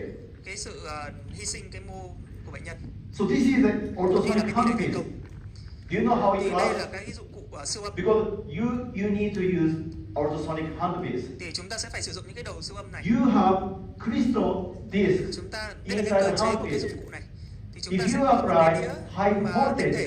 to the crystal disc, the Thì khi mà crystal chúng disc ta áp một will cái expand một cái and shrink hiệu điện thế lớn vào 20,000 cái times đĩa này one per second. thì nó sẽ rung. 20,000 nó sẽ- times cycles per second. So when the crystal disc expands, the tip goes to the right. Khi mà When cái the crystal đĩa này disc nó nở shrinks, ra, the nó tip nở goes ra to the thì left. cái mũi này nó sẽ Which đi về will phía create bên phải. Và khi nó linear co lại thì movement. cái mũi nó sẽ đi về phía bên trái. Okay, Và that's từ why đó thì nó sẽ it's tạo one ra direction. cái Sorry, two chuyển động là directions, tinh tiến của This way. cái đầu tip. creating a So- linear movement. So if you know the direction of the movement of the tip, Nếu mà chúng ta cái dụng cụ chúng ta nó là cái dụng You cụ know how to prevent tinh the tiến, breakage. chuyển động tinh tiến thì chúng ta có thể for example, Chúng ta if có you thể, are thinking in the quyết định được space cái cách behind mà the dụng cụ này nó broken hoạt động. instrument, do not stay in the tight space more than 3 seconds. Và một cái lưu ý mà tôi You muốn nhắc will các bạn khi break mà chúng the ta sử tip, dụng or cái you đầu will xương break the đó là broken chúng ta instrument. không bao giờ đặt cái dụng cụ siêu So âm let nó me chạy liên show tục you. ở một vị trí So trong I 3 giây. recommend Không bao you giờ chạy quá 3 use giây. pulsing Và ở and những cái vị panting trí motion to hẹp. prevent the Bởi vì nó có thể gây breakage, gây breakage dụng of the tip or the instrument. So let me quickly show you how easily you can break the broken instrument tôi sẽ if có một you cái ví stop dụ using packing and pulsing motion. Các bạn có thể dễ dàng các bạn So làm this is các a dụng cụ thế nào nếu broken các bạn không instrument sử dụng đúng cái động tác bonded to the dentin. thì chúng ta có một I'm cái file nó using đang packing and pulsing motion cái file nó đang ngập This trong is ngà, taking and nó đang pausing. gài vào trong ngà. like this. But if you stop Đây là nếu mà packing and tôi không pulsing, sử dụng cái you dụng will break it like this. tôi không sử dụng cái động tác Very mà very important tôi gõ. to use Tôi, both packing and pulsing Tôi motion mổ, at the tôi same sử dụng cái time. đầu siêu âm tôi mổ lên trên cái thành ngà thì tôi And có this thể is làm another cái one. dụng cụ rất là dễ dàng. This is the broken instrument. This is ultrasonic tape. Đây là cái đầu siêu âm. Initially, I use packing and pulsing motions Đầu tiên là like tôi sẽ this. dùng cái động tác gõ I'm mổ lên packing, trên cái thành ngà phía trong. pulsing like this. But if you stop the packing motion Tuy in nhiên là the nếu tight chúng ta không space sử dụng cái more động than tác 3 seconds, chúng ta dừng, chúng ta you không will sử dụng break cái động tác like this. mổ nó nữa thì nó sẽ khiến cho cái dụng So cụ as bị long gãy. as you use both packing and pulsing motion, you can prevent the breakage. Chúng ta sẽ phải kích hoạt So many kích hoạt liên tục, tức people là chúng ask ta me the ngắt same nhịp question. chúng What is ta the không chạy packing? liên What tục is the và pulsing chúng ta motion? sẽ dùng cái động tác Packing là and pulsing mổ motion nhẹ is lên like trên cái this. thành ngà. If you go into the root canal, if you go into the space between the broken instrument and canal wall, you step on the foot pedal. You activate ultrasonics. Thì đây là cách mà As tôi sẽ sử you dụng cái leave the động tác này. space, you lift your foot. Đó là khi mà Then chúng ta sử dụng, chúng ta deactivate chặn cái đầu đó ultrasonics, vào cái which will vị trí make giữa cái thành pulsing ngà and và cái packing phai gãy. motion. Thì So chúng for ta sẽ example, dẫm chân I và activate sau đó thì chúng ta lại nhấc cái tay lên và chúng ta cũng sẽ thả chân. half second, only half second. Chỉ khoảng nửa giây trong As một you lần get này into thôi. the space. Then, as you leave the space, you will deactivate the other Ngay half khi chúng second, ta nhấc cái tay lên, chúng ta nhấc tay ra khỏi Okay. cái đầu xương ra khỏi cái vị trí đó thì chúng ta which will make sẽ ngắt, pulsing and packing motion. chúng ta ngắt, chúng ta So, không đạp thêm cái as you đạp get chân into nữa. the space, activate ultrasonics. As you leave the space, deactivate ultrasonics. Chúng ta nhớ là chúng ta luôn ngắt Then, nghỉ, this is how you và cái động tác là sẽ prepare, là how động tác you use ultrasonics. mổ và chạm lên trên cái thành ngà. There are some drawbacks in the use of ultrasonics. Và cũng có First những cái one nhược is điểm của cái kỹ never thuật sử dụng cái đầu activate xương này. ultrasonics on the top of the Nếu mà broken chúng instrument. ta chạm cái đầu xương Because vào cái if you vào cái activate ultrasonics cái vị here mà on chúng ta the chạm top vào cái of the file broken gãy của instrument, chúng ta thì chúng ta the có thể next vô tình second, chúng ta đẩy cái file đó vào trong. naturally you will end up pushing the broken instrument beyond the apical parameter. Nếu chúng ta chạm cái đầu xương đó Right vào here. cái vị trí cái file gãy của chúng ta This ở happened trên đỉnh to của me file gãy đó, chúng ta in có thể vô tình chúng ta đẩy 1998 when đẩy I cái file gãy đó worked ra for the ngoài. university. Thì cái ca And đưa the ra đây là cái patient, sai lầm của patient chính was tôi very angry năm because I did 1998. this. So I had Khi mà no tôi làm ở choice trường đại học, but to bệnh do nhân the rất là tức surgery giận. because the patient requested me to remove the instrument surgically. Và sau đó thì tôi đã I phải had no lấy choice bỏ cái dụng cụ if này it's bằng phẫu thuật. completely outside the root canal. And also, you know, I didn't study endodontics in the United States, but I took many courses. I went to Santa Barbara, I took his course. You know, he's famous, Dr. Cliffrado. Thì He đây là taught us một cái lần mà tôi to đi học cái khóa của track Dr. around the Cliffrado. broken instrument. In other words, you need to activate ultrasonics on the side of the broken instrument. You need to track around the broken instrument, counterclockwise, Ông nói với tôi rằng which I did. tôi được dạy là Then tôi sẽ I had phải a sử dụng secondary cái đầu fracture. Let me show you cái dụng cụ how ấy. easily you could fracture Và the đây là cái điều instrument tôi by gặp phải. tracking around the broken instrument. Đó là tôi sẽ bị làm gãy cái dụng cụ đó làm đôi. Here, this is the broken instrument. Đây là cái dụng I'm cụ tracking around the tôi đang broken đào instrument xung with quanh ultrasonics, cái dụng cụ gãy đó counterclockwise, bằng like cái this. dụng cụ bằng cái đầu Then, xương và đào As you 1 can đồng see, hồ. I have a secondary Tuy fracture. nhiên thì với cái kỹ thuật này tôi sẽ khiến cho cái dụng cụ nó sẽ bị gãy So làm if đôi. you track around the broken instrument, you could easily fracture the broken instrument. Khi chúng ta sử dụng Never cái track around the broken instrument. khi mà chúng ta sử dụng cái đầu In xương, addition to chúng ta that, tránh cái you việc mà will chúng end ta up đào xung quanh cái dụng removing cụ lots đấy. of Bởi vì denting, là chúng ta sẽ healthy làm cái dụng denting. cụ nó dễ làm gãy làm đôi. You don't have to do that. Chúng ta không cần thiết chúng ta phải đào lấy quá nhiều Another vô one, ngà như vậy. you can easily fracture the broken instrument with ultrasonics because you can be very powerful, aggressive. Chúng ta rất là dễ chúng ta làm If gãy you cái dụng cụ keep này làm đôi. activating Mà chúng ultrasonics ta liên tục chúng ta around kích the hoạt file, cái dụng cụ gãy này, then cái dụng cụ siêu âm xung you quanh cái dụng will cụ gãy. separate the broken. Now it's separated. Chúng ta có thể làm gãy cái dụng cụ này làm đôi. Don't activate ultrasonics on the top, but don't track around the broken instrument. Và That's why do đó thì tôi I nhắc lại did chúng ta hạn this chế study chúng ta chặn for cái dụng JOE cụ siêu âm ở trên 2013. đỉnh của cái dụng cụ What gãy, I did như was là chúng ta đào I tránh đào xung quanh cái activated dụng cụ gãy đó. ultrasonics here with no denting wall behind the broken instrument. Thì tôi làm một cái nghiên cứu The mean secondary về fracture cái time việc là was ảnh hưởng của cái 59 seconds. thành ngà nâng đỡ. However, cái sức when kháng I gãy của dụng cụ gãy activated ở trong lòng ultrasonics with denting wall behind it, nếu mà the tôi kích hoạt mean cái dụng secondary cụ gãy fracture time was lên cái 232 seconds. mà What nó does bị this cái tell thành me? ngà nó đỡ ở phía sau What does thì this tell me? cái thời gian mà cái This dụng cụ is gãy đó telling me nó sẽ kéo dài hơn. Never activate ultrasonics Cái when kết quả there nghiên cứu was này no chỉ cho denting tôi wall một cái kết behind luận the đúng broken là instrument. không bao giờ tôi sử dụng You cái dụng do cụ siêu âm activate đào ultrasonics xung quanh cái dụng cụ when và there kích is hoạt denting wall cạnh cái dụng cụ đó ra. behind the broken instrument. Mà chúng ta Always giữ một cái thành pick ngà. up the place where you have the denting wall behind Chúng ta luôn ultrasonic kích activation hoạt site. lên cái dụng cụ khi mà chúng ta có một cái thành ngà Okay, nó đỡ cái dụng cụ gãy đó remember, this is very important Đây to là cái điều rất là prevent quan the trọng. secondary fracture. để chúng ta tránh cái việc là có cái hiện tượng gãy thứ phát. Everybody, I hope everybody understands this because this is Tôi very, hy vọng là very tất cả mọi người important đều hiểu when you use cái ultrasonic. triết lý này, bởi vì đây là cái điều rất là quan trọng khi mà Okay, chúng ta sử dụng very dụng cụ siêu important. âm. When the broken instrument is around the curve, Khi mà cái dụng cụ gãy like nằm 30 degrees ở or cái vị 45 trí degrees or đường 60 cong degrees, từ 30, the 45 đến 60 broken độ. instrument is usually leaning against the outer wall. Thì cái That's dụng cụ why gãy đó the luôn mean luôn secondary nó sẽ fracture đẩy time ra was phía ngoài 444 seconds Do đó in thì this group khi mà chúng and ta 438 seconds khi mà chúng ta đào ở phía in mặt this trong group, ở phía 45 thành degree ngà phía trong group. thì And chúng ta there có cái was thời gian dụng cụ gãy rất là significant lâu. difference between this group and these two groups. The reason why Có it cái sự khác took biệt the giữa double thời type gian of group 2 của hai cái nhóm này, was the broken instrument was leaning against the outer đó là wall. cái dụng cụ ở đây chúng ta Whenever có you cái đường have cong của energy generated with do đó thì ultrasonic cái file của was chúng ta, cái file gãy của transmitted chúng ta to the luôn denting luôn wall áp chặt vào behind cái it thành ngà because the broken instrument is của tủy. leaning Và do against đó outer thì wall. cái lực nó sẽ được phân bố, nó không So có the gây cho cái energy dụng cụ nó bị mỏng. escaped through the denting wall behind the broken instrument. So that's why it was more resistant to Đỡ cái file fracture. gãy của chúng ta. However, Tuy when the nhiên, broken instrument khi is mà cái dụng leaning cụ against the wall, the canal wall, nó with the đỡ curvature cái 60 thành degrees, ngà mà ở it cái took chân răng mà có độ cong only trên 60 độ 109 seconds thì chúng on ta average chỉ giữ before the được second cái file không gãy fracture trong occurred. khoảng 109 giây mà thôi.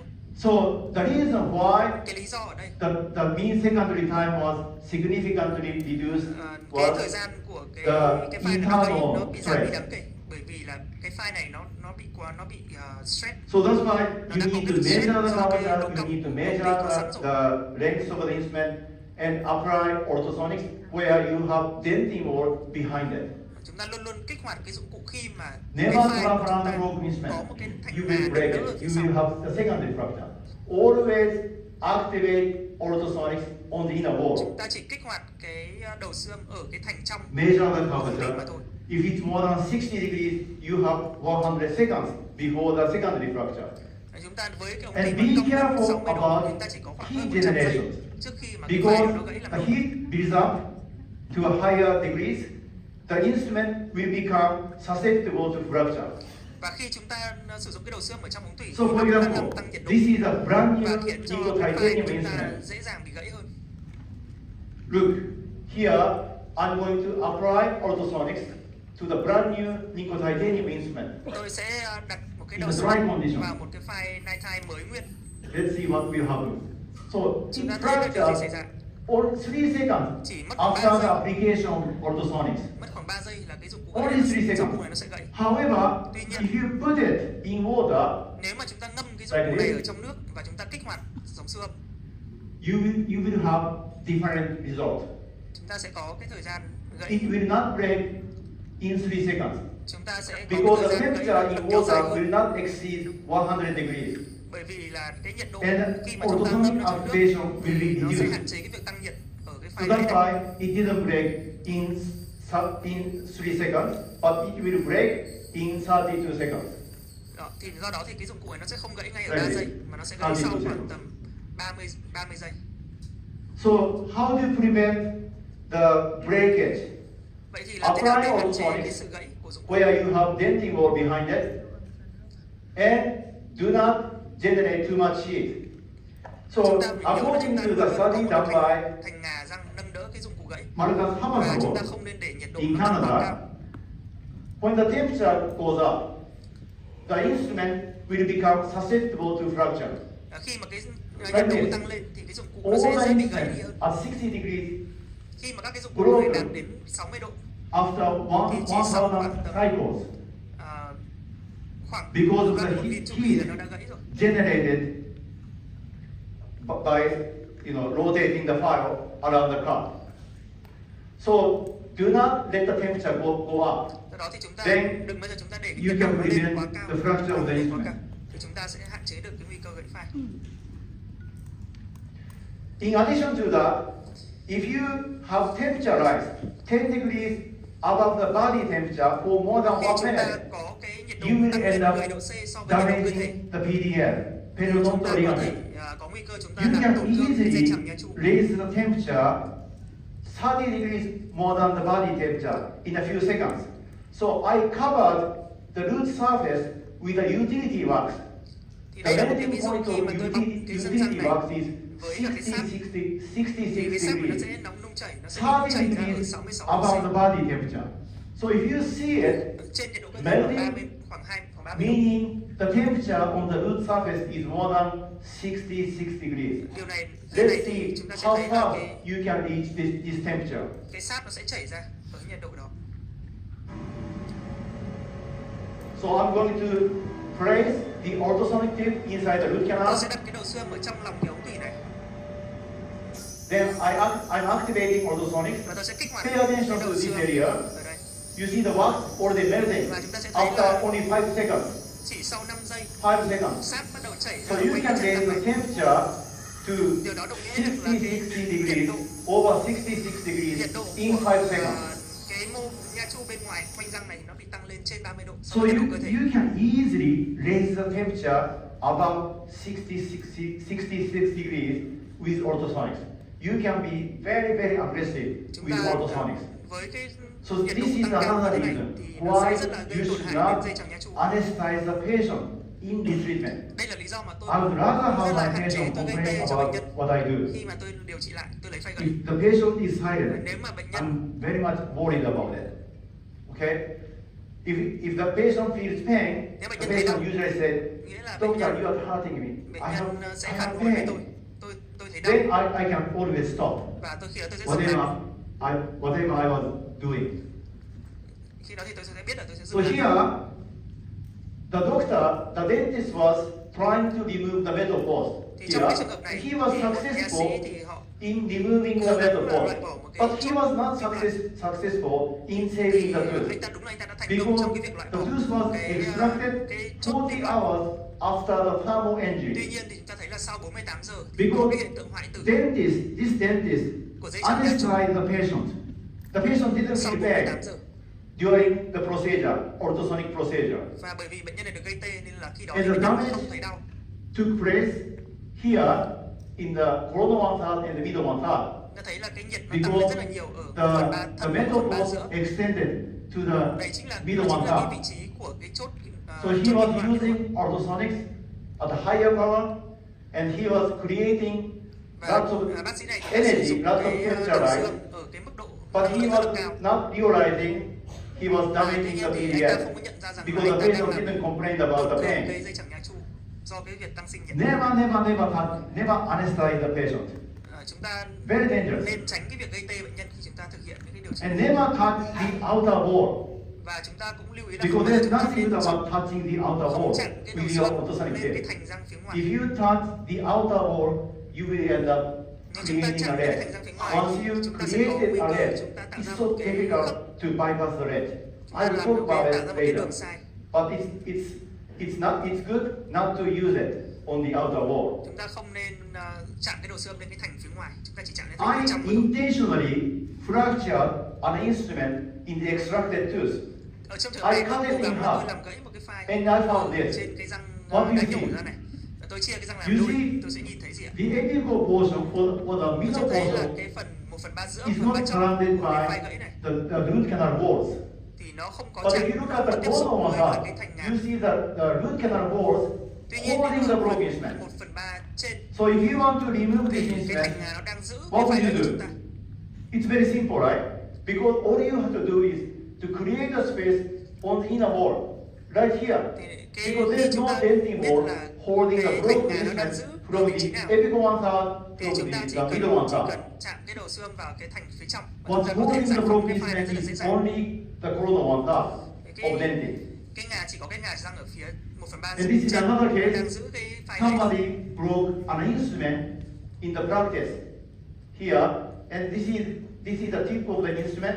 You see the space from here to here. Nó thấy là đây là một cái mẫu Except this mẫu area. nhựa, mẫu răng nhựa thì có một bác So sĩ cũng đã vô if tình you làm gãy. Ta create thấy là space on the inner chúng wall, ta chỉ có một cái vị you trí can free the vị instrument. trí ngà răng ở phía trên nó đang giữ You can let it go. cái file gãy mà thôi. So this is how you prepare the canal. Thì đây là cách để chúng ta xác định cái vị trí nào chúng ta sẽ If sửa you look soạn at this study ống tìm here, cho cái file gãy để lấy file gãy. Gao 2011, the highest stress on the outer wall and also in the coronal one third of the instrument. Chúng ta thấy là khi mà cái The file này bị red, gãy thì red cái color stress tập trung represents nhiều nhất the ở cái phần highest 1/3 trên stress cái phần concentration. mảnh file gãy đó. But if you look at the middle one third, Chúng ta there is thấy no là stress. 1/3 giữa, 1/3 But if you dưới look at the thì inner không wall, có you see some cái stress. stress ở đây. But stress is less than Stress chỉ the tạo ra ở stress phần on the 1/3 outer trên mà wall. thôi và ở phía mặt So ngoài. that's why this is another reason why you should not touch the outer Thì wall. đây là cái lý do mà tại sao chúng ta không nên Always create a space on the dụng inner xương wall. ra cái thành Never ngà touch phía the ngoài. outer wall. You will break it again. Bởi vì nếu mà chúng ta chặn nó cái phần ngoài thì chúng ta có thể làm gãy cái file một lần So nữa. here, this is another reason why you should push it from the inner wall instead of the outer wall. Because Tại sao if you chúng ta push nên the instrument chặn cái from đầu the xương outer vào thành wall, trong hơn là the phía ngoài. instrument will go down in an apical direction. Và nếu chúng ta So let chặn me vào cái thành quickly phía show trong you the video. thì chúng ta Very sẽ có good cái không gian example. để cho cái file nó lách lên. Tuy nhiên nếu chúng ta chặn nó thành ngoài thì chúng ta sẽ đẩy thêm cái file xuống. So this is a dancing instrument. It's already dancing. Chúng ta thấy là cái dụng But cụ gãy này nó đã bắt đầu nó nhảy múa trong không khí I'm rồi. pushing the instrument from the outer wall Tuy nhiên để tôi like đang this. chặn cái đầu xương vào thành răng phía ngoài và tôi đẩy nó xuống thì điều gì xảy ra? You see it dancing, but Cái file này nó sẽ vẫn lung lay, vẫn It nhảy will múa not trong come không out. khí nhưng mà nó không thể trôi ra được, không thể rơi ra được.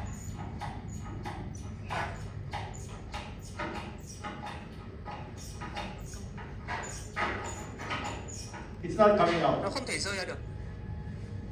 But Tuy as nhiên, soon as you push it from the inner wall ngay khi like mà tôi this, chạm cái file này vào it cái will come out. thành phía trong The big difference, right? thì chúng ta thấy nó sẽ Big khác biệt rất là rõ difference ràng, đúng không? between Cái what file nó you rất do, là dễ dàng nó được lấy ra. the big difference between pushing from the outer wall and pushing Chúng ta the thấy có sự khác biệt instrument rõ from ràng the khi inner mà wall. cái file Big chúng ta difference. cái dụng cụ siêu âm chạm vào thành phía trong hay là thành phía What ngoài. about the fluid?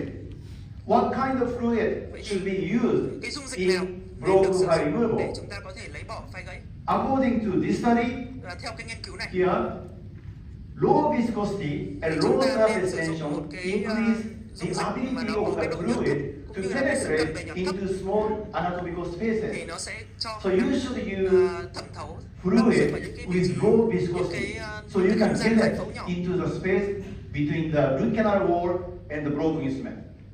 So I want to use a fluid with low viscosity. Do đó thì chúng ta cần phải chọn một cái dung dịch mà nó có cái độ nhớt thấp. So I looked at the many studies on the vegetable oils. Thì tôi đã xem rất là nhiều những tài liệu. Viscosity of soybean oil is significantly Họ nghiên cứu lower trên các than cái dạng dầu thực the vật other khác. oil. Thì chúng ta thấy là cái độ nhớt của cái dầu So I want to use đậu nành soybean oil hay là dầu ngô because ít hơn soybean đáng kể so với các cái loại dầu oil khác. is significantly lower in viscosity than other oils. However, no viscosity means no kinetic energy. Tuy nhiên thì cái độ nhớt thấp If quá you cũng không tốt don't, bởi vì if nó you không don't có độ have nhớt thì nó sẽ không có the cái động fluid lực, nó không with có some năng lượng. viscosity, you will not create turbulence. So I want to use the fluid with some viscosity. Tôi So sẽ that cần phải is sử dụng một soybean cái oil. dung dịch For mà nó có example, một cái độ nhớt silicon nhất oil định. has very low viscosity, almost no viscosity. Dầu silicon thì nó có So cái độ nhớt rất là you thấp, will not nhưng không có độ create nhớt. energy because the viscosity is too low to generate energy. Và với cái dầu So I want silicon to thì use maybe nó quá là EDTA, độ nhớt nó quá là which thấp is để nó có thể tạo ra năng lượng. which has more viscosity than silicon oil, or maybe water.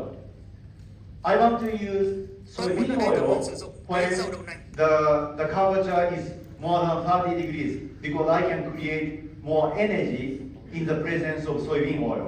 Thì với cái dầu này thì tôi có thể tạo ra cái năng lượng tốt hơn.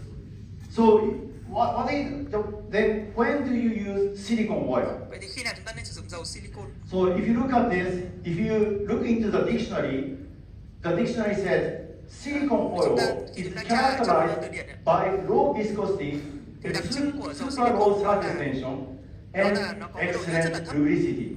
So you can get silicon oil into small anatomical spaces. Okay? Because like the space between the broken instrument and the canal wall. Chúng ta hãy tưởng tượng là nó có những cái khoảng So không gian rất là nhỏ in giữa cái preparation, file gãy I want to và use cái silicon thành đàn oil, chúng ta. Thì especially when the curvature is more than 30 degrees, khi mà cái which độ will cong facilitate trên 30 độ loosening the broken instrument. thì tôi sẽ sử dụng cái dầu silicon này để tôi làm So you can cái be môi trơn vậy. in a dry condition or in a wet condition. Vậy thì cái điều kiện để chúng ta loại bỏ Okay. file gãy như thế nào? Nên là But môi in trường khô hay là preparation, môi trường you ướt? have to be in a dry condition because you have to see it. If you don't see the instrument, Ban đầu nothing chúng ta is sẽ cần phải giữ predictable. nó là môi trường khô. You need to Chúng ta cần phải nhìn thấy nó. prepare the Khi mà canal không nhìn thấy nó thì in chúng a ta không dry thể- condition. không thể biết chúng ta đang làm gì. And you have to see it. And you can control the preparation under the microscope Thì chúng ta as phải long kiểm as soát the được broken cái việc chúng instrument ta is sửa soạn ống tỉ visible. khi mà chúng ta phát However, ra cái hiển vi. there are some drawbacks in a dry condition. Tuy nhiên thì nó You cũng can có những cái nhược điểm khi mà Generate chúng ta làm việc heat với môi trường khô. with ultrasonics, Đó là chúng ta sẽ which làm could tăng damage nhiệt rất là the nhanh PDA. khi chúng ta sử dụng cái If đầu the siêu âm, temperature có thể gây ra tổn is thương tới dây 10 chẳng nhĩ trung. degrees higher than the body temperature for more than 1 minute, you will end up damaging the Và PDA. chỉ cần cái nhiệt độ tăng lên khoảng 10 độ và kéo So dài it's trong not một good. phút so với So nhiệt độ cơ thể need thôi thì you chúng ta có need thể to gây use tổn thương tới dây chẳng nhĩ taking trung. and pulsing motion to keep the temperature down. Do đó thì chúng ta Sometimes cần phải sử dụng you cái need động to tác blow thổi air. nhẹ Sometimes cũng you như là need động you tác need to tiếp irrigate the theo canal cái bàn đạp with để EDTA chúng ta sodium giảm nhiệt độ. hydrochloride to keep the temperature down. Và giữa các lần thì chúng ta sẽ It's cần very phải sử important. dụng các cái dung dịch bơm rửa để chúng ta làm hạ thấp nhiệt độ. Don't generate too much heat. Đấy, ghi It's nhớ là chúng ta nothing good. đừng tạo ra quá nhiều nhiệt. And as soon as you see the instrument dancing, then you can move on to the removal attempt. Và khi mà chúng ta thấy dụng cụ đã In a chịu wet môi trường condition, thì chúng ta có thể dễ you dàng don't chúng have ta to see the broken instrument. Remember what I told you? After the preparation is completed, you are only 10 seconds away from removing the broken instrument. Only 10 seconds away Hãy nhớ from rằng là removing the chúng ta chỉ instrument. sau khi chúng ta đã tạo hình thì chúng ta chỉ So cần let me mất show vài you. giây để chúng ta lấy dụng cụ ra thôi. If you are in a wet condition, you can take advantage of irrigation and acoustic streaming and cavitation too. Thì chúng ta sẽ Cavitation khi is cái môi a trường chúng ta ướt, creation thì of chúng ta có thể dễ microbubbles dàng chúng ta tạo ra những các cái dòng chảy which facilitate cũng như the là kinetic chúng ta energy. sẽ So có here, một this cái is môi a trường để chúng ta dễ dàng lấy this is những a cái dancing instrument. I'm going to irrigate the canal. Irrigation is already powerful. Like this. Irrigation in a small space will make the instrument come out. Thì khi mà chúng ta đã sửa soạn đủ thì thậm chí chỉ cần cái việc chúng ta bơm rửa với cái dòng chảy In xương. addition to that, Cái file có if thể lấy you ra rồi. apply ultrasonics, you can be more powerful. Thì khi This mà is chúng a ta dancing instrument. thấy có cái dụng cụ Activating ultrasonics, it came out immediately. thì chúng ta chỉ cần kích hoạt cái dung dịch siêu âm, So in kích a hoạt siêu âm wet là cái dụng cụ condition, nó sẽ rơi ra again, ngoài. you can take advantage of cavitation and acoustic streaming. That's why you have to be in a wet condition when making removal attempts. Thì do đó thì khi mà ở giai đoạn chúng ta lấy cái So dụng cụ for ra example here, thì chúng ta nên duy trì cái môi trường ướt. this is a 35-degree curvature. Thì đây là This một is cái a ống tùy có cái 35-degree độ cong là curvature. khoảng 30 And you have a broken instrument right chúng ta có here. một cái dụng cong Here. ở đây ngay sau cái độ And cong. if you activate ultrasonics in the presence of EDTA, Thì đầu tiên what do tôi you sẽ think will happen? tôi kích hoạt cái dụng cụ này ở trong cái sự có mặt của EDTA. Okay, I will show you what will happen. Các anh chị So thấy this is cái clip này. Đây là dung dịch EDTA. This is EDTA. Then I will activate ultrasonics Tôi kích from hoạt the siêu inner âm wall. ở cái thành trong. Then instrument is coming out. Thì cái dụng cụ nó cũng ra. I'm sorry. Instrument is not coming out. Nó I'm không ra, sorry. nó không ra, nó vẫn nằm ở trong đó, Instrument stays in the same place. nó vẫn nằm ở Good. cái vị trí đó, It didn't come out. nó không có However, I will do the same Tuy nhiên with tôi sẽ lặp lại cái động tác này soybean oil. với cả cái Now dầu I đậu have nành. soybean Dầu đậu nành. oil. It came out. Thì khi mà tôi sử dụng đổi sang cái dung dịch là dầu đậu nành, Soybean oil cái pha facilitated đấy này nó sẽ được the nó sẽ đi removal ra. of the instrument because of its lubricity. Thì chúng ta thấy là cái dầu đậu nành nó có cái tác dụng là nó có cái động năng lớn hơn, do cái So độ nhớt của nó cao in hơn. conclusion, when the curvature is more than 30 Và degrees, khi mà cái độ cong của use cái ống soybean tùy oil. trên 30 độ thì When chúng the ta hãy nên sử dụng curvature cái is dầu đậu nành. less than, more than 30 degrees, never use EDTA. Nếu You mà cái can độ use cong của EDTA, ống but tùy it takes lots of time. nó nhỏ, nó lớn hơn 30 độ thì So chúng ta let me đừng sử dụng quickly show EDTA you không, the video vì nó here. sẽ không lấy được cái file gãy ra đâu. So this is oil. Đây là dầu ạ. If you, this is 60 degree curvature. Đây là cái This ống is tùy, oil. cong Then this 60 is độ. the ultrasonic tip. I'm going to activate ultrasonics from the inner wall. This is a dancing instrument. It's already dancing, meaning Đây là cái dụng the cụ preparation is completed. mà nó đã nhảy múa trong lòng ống tủy rồi, nghĩa là nó đã However, ngập trong lòng ống if tủy you rồi. do this in the presence of EDTA, Tức là nếu chúng ta the result một cái will be different. Ờ. This is EDTA. chúng ta có một cái tình huống I tương tự will do the same. mà chúng ta sử dụng EDTA Look, thì cái file gãy chúng ta sẽ không lấy được ra đâu. compared to the previous video, So với cái video trước ấy it's not coming out. thì cái dụng cụ ấy này rất là khó để It lấy ra. behaves very differently from the case with oil, soybean oil. Khi chúng ta sử dụng cái dầu So chúng ta that's thấy là why cái dụng cụ nó No matter đáp how ứng tốt much hơn, you do dễ this in dàng the lấy ra presence hơn. of EDTA, it will not come out. Còn nếu chúng ta chỉ sử dụng EDTA nó sẽ không lấy ra được. However, when the curvature is less than 30 degrees, use EDTA. Don't use Do đó là soybean nếu mà oil, chúng ta có một which cái will slow down the process. ống tủy mà nó nhỏ hơn, độ cong nó nhỏ hơn So let 30 me độ quickly thì show chúng ta có you thể sử the dụng video EDTA. here. Nó không phải là vấn đề vì nó sẽ If the giúp cho root cái canal điều is chỉnh ra straight, nhanh chóng hơn. like this, Nếu if kích you thẳng như use thế này, oil, nếu chúng ta sử dụng dầu it will not come out like this. nó cũng không có đi ra được, It will slow down the process. nó sẽ làm chậm But cái quy trình if chúng ta. you use EDTA in a straight root canal, Tuy nhiên là nếu chúng ta sử dụng EDTA ở cái ống tủy thẳng it will jump out nó sẽ nhảy ra ngay. like this. Completely different behavior. Nó sẽ có những cái đáp ứng khác nhau khi mà chúng ta sử dụng các cái dụng So you have to các think cái about dung dịch it khác nhau. before you start your treatment. Everything should be planned out before you touch the tooth. Mọi thứ đều phải được thiết lập So sẵn now I trước want khi to chúng talk ta about chạm vào the cái răng của bệnh key nhân. preparation technique for instrument retrieval. Vậy thì chúng ta hãy cùng tập trung vào So những I cái kỹ thuật recommend you chủ use yếu để chúng ta có thể tạo hình TFRK. cái ống tủy trước khi chúng ta lấy I can máy. be biased, but this is what I use every single time. Thì đây là cái dụng cụ mà tôi hay sử So dụng. if you open the metal box, Khi you mà tôi find mở cái hộp dụng this. cụ này ra, You see the micro explorer chúng ta sẽ to thấy là locate the original canal or the có broken hai cái instrument cây near the curvature. cây để You, chúng ta you have cây a thăm dò curvature removable và một hand cái cây để instrument. chúng ta có thể You lấy have bỏ the của loop. APK. Now the loop is replaceable. You can replace the loop if it's broken. And you have three ultrasonic tips. One is straight. The Có other ba two cái đầu siêu âm khác are nhau. different, having cái thiết the kế đầu khác nhau. flat surface, which look like a katana. Katana means a sword Chúng ta có một cái mũi thì in nó có Japanese. một cái dạng cái đầu tip nó giống So there are nó gọi two là kinds of katana cái tips. mũi này thì nó có cái đầu One tip giống has hình cái kiếm flat surface horizontally. The other one thì has nó sẽ flat có một cái surface cạnh cái vertically. cạnh phẳng, một cái cạnh vát. And if it's broken, don't buy another one. Nếu mà chúng ta Even không may chúng if ta làm it gãy is cái dụng cụ này broken, you can sharpen it. thì chúng ta cũng For example, đừng có vội if chúng ta this mua is một cái dụng cụ broken, mới mà chúng ta hãy you sử can dụng cái sharpen mũi it brownie using the brownie. để chúng ta làm sắc, Metal polishing bar. chúng ta mài lại cái phần đầu tip. You just go around it. Let me quickly show you how to sharpen it. Thì tôi sẽ chỉ cho các bạn cách để chúng ta làm nhọn cái đầu này.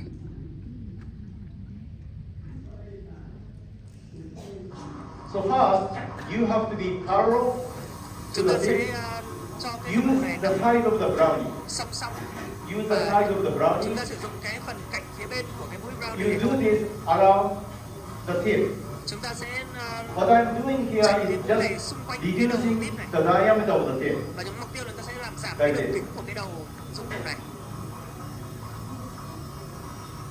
Then, after 1 minute, Và sau khoảng 1 phút you have the sharp tip, chúng ta đã có một cái đầu nhọn rồi. like this, from here to here. What about the katana tip? Vậy thì cái mũi katana thì sao? You can recreate the katana tip. All you have to do is shut the flatten two sides, Thì upper để chúng ta side, tái tạo lower cái mũi side katana for thì the chúng ta katana có thể H, right side and left side for tránh katana cái B. mũi brownie ở hai mặt của So let me cái quickly đầu show tip you này how thôi. to recreate the katana tip. So I'm flattening the lower side Đầu tiên là ta sẽ like tạo hình this, cái mặt ở dưới trước, then upper side sau đó thì là phần phía trên. like this.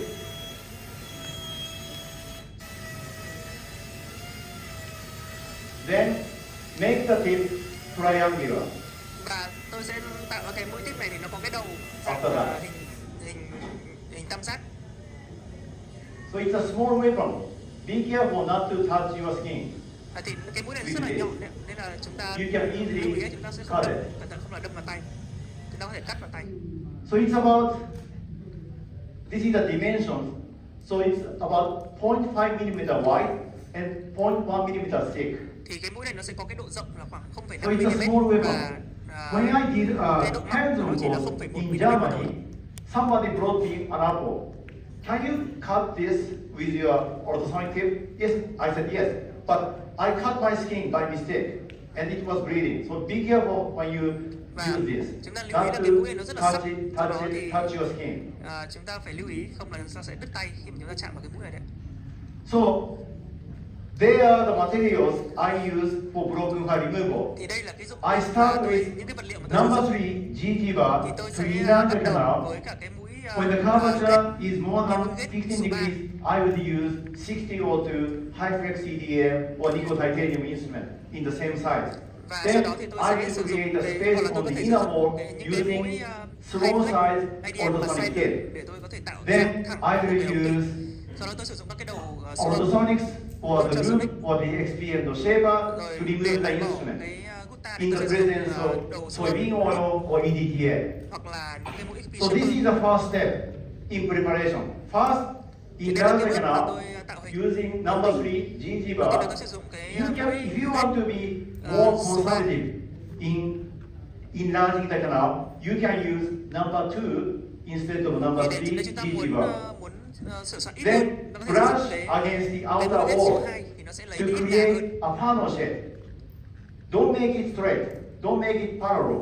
Okay, you have to have Và the chúng ta cũng panel phải lưu ý shape. là chúng ta sẽ phải tạo ra cái dạng là Then dạng you phễu. can use micro three-time bar here to expose the chrono 1 mm of the broken file. Sau đó thì tôi sẽ sử dụng cái mũi trace file để tôi tạo dạng. Tôi This sẽ one. lấy đi This một cái one phần is hàm micro ở three-time phía bar. trên The cái file gãy của chúng ta. inner diameter of the micro three-time bar is 0.5 millimeters.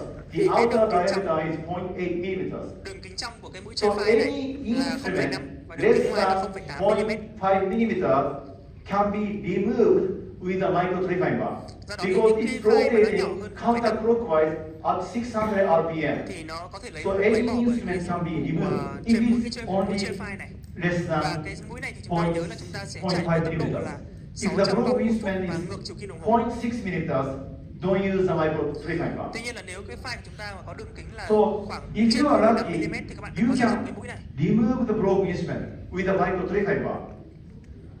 So let me quickly show you the video here. This is how you use the micro three-time bar. Về cách để chúng ta sử First, dụng cái mũi use trace number file. 3 GG bar. Đầu tiên là chúng ta sẽ sử dụng cái mũi gate số 3. Chúng ta tạo cái dạng ở ống tủy phía trên theo cái dạng Then phễu. I'm going to apply the micro three-time Sau đó bar. thì tôi sẽ sử dụng cái This mũi is the trace micro file. three-time bar. Cái mũi trace file micro. Rotating at 600 RPM 600 vòng một counterclockwise. phút ngược chiều kim đồng hồ ạ. I'm trying to expose the chrono 1 Mục minute, tiêu là 1 đây là minute chúng ta portion of the sẽ instrument. bộc lộ 1 mm phía trên của cái file gãy của chúng ta. Then, after that, you get debris inside the micro three-time bar. You can remove it using the explorer or micro explorer. An irrigator canal to remove debris. Then, rotate the micro three-time bar at 600 RPM Sau đó counterclockwise. tiếp tục chúng ta sẽ đào And do the same. xung quanh cái file gãy. 5 seconds, then get out, remove debris the same way, then irrigate the canal. Chúng ta lại loại bỏ những cái thành I phần put it on my ở YouTube. trong lòng Do you mũi know trace how file many này. times this video was played? Take a guess. Chúng ta hãy đoán là chúng ta mất bao nhiêu I'm a lần chúng ta YouTuber. để chúng ta lấy cái file này lên. This video was played more than 10 million times. Vậy thì Unbelievable. mọi người có biết là cái video này của tôi đặt There's trên YouTube nothing được bao nhiêu funny, view không? nothing interesting, unless you Nó are được dentist. đến tận 10 triệu view, hơn 10 triệu view rồi. And you keep doing this, Và chúng ta sẽ tiếp tục chúng ta lặp lại cái động tác này. then you will see here rotating with the broken instrument rotating with the micro three-time bar, and it came out. Khi chúng ta thấy là cái With the file nó sẽ micro xoay trace theo file. cái mũi trace file và nó đi ra cùng với mũi trace file. Like this. Actually, on Sunday, I had a workshop in India. Thì chủ nhật vừa rồi Almost chúng tôi có một everybody cái workshop removed the ở Ấn Độ. broken instrument with a micro three-time bar. Thì chúng tôi đã So, có cái ca lâm sàng tôi đã lấy được If you cái simply file gãy ra rotate bằng cái mũi trace file. the micro three-time bar at 600 RPM counterclockwise, Ta nhớ cái động you tác could dùng remove the broken instrument. cái mũi này nó But làm if 600 the vòng cover ngược chiều side kim is đồng hồ. more than 15 degrees, you need to Tuy nhiên use là nếu mà cái độ large cong của ống tỉ lớn nickel hơn titanium 15 độ instrument in the thì chúng ta không nên sử dụng martensitic cái mũi phase. gate mà chúng ta nên That sử is dụng 60 cái to mũi 550 night PPM, timer. Ở đây or là the thầy hãy nickel sử dụng cái mũi titanium là instrument in the số kit. 60 và độ thuần là 2%. So this is one of the cases where I use the micro three-time bar. So let me quickly show you the video. Đây là một ca lâm sàng tôi sử dụng cái mũi trace file. So you need to make a treatment plan using the CBCT. Đầu tiên là tôi sẽ 3.4 chụp một cái mm. phim City và tôi lập kế The hoạch điều chỉnh. covers are 15 degrees, it's okay. Cái góc ở đây là khoảng cong khoảng 15 độ và rất là phù hợp When với the cái cover chỉ định. side is exactly 15 degrees, you can still use the micro three-time bar. Khi mà cái độ So cong I'm ống tỉ nó không nhiều, ta có thể sử dụng using the cái mũi micro trace three-time file. bar at 600 RPM counterclockwise. Chúng ta sẽ chạy ngược chiều kim đồng hồ ở 600 vòng một phút ạ. After this process, everything became easy Và sau cái quy trình này thì mọi thứ because trở nên rất là dễ in dàng. 5 seconds, Chỉ mất 5 giây để chúng ta you lấy cái could file gãy ra. expose the chrono 1 millimeter portion of the instrument. Tôi chỉ cần bộc lộ được 1 mm phía trên của cái phần file gãy thôi.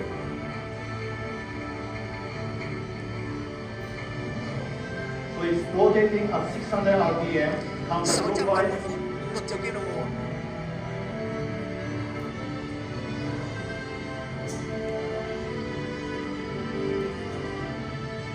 Then I usually use sodium hypochlorite followed by hydrogen peroxide 3%. Thì tôi hay sử dụng cái NaOCl, I use ultrasonic in the presence of EDTA. That way you can remove debris in a shorter time. chúng ta có And thể I dry the canal. I don't use the paper point. I use stroke cone.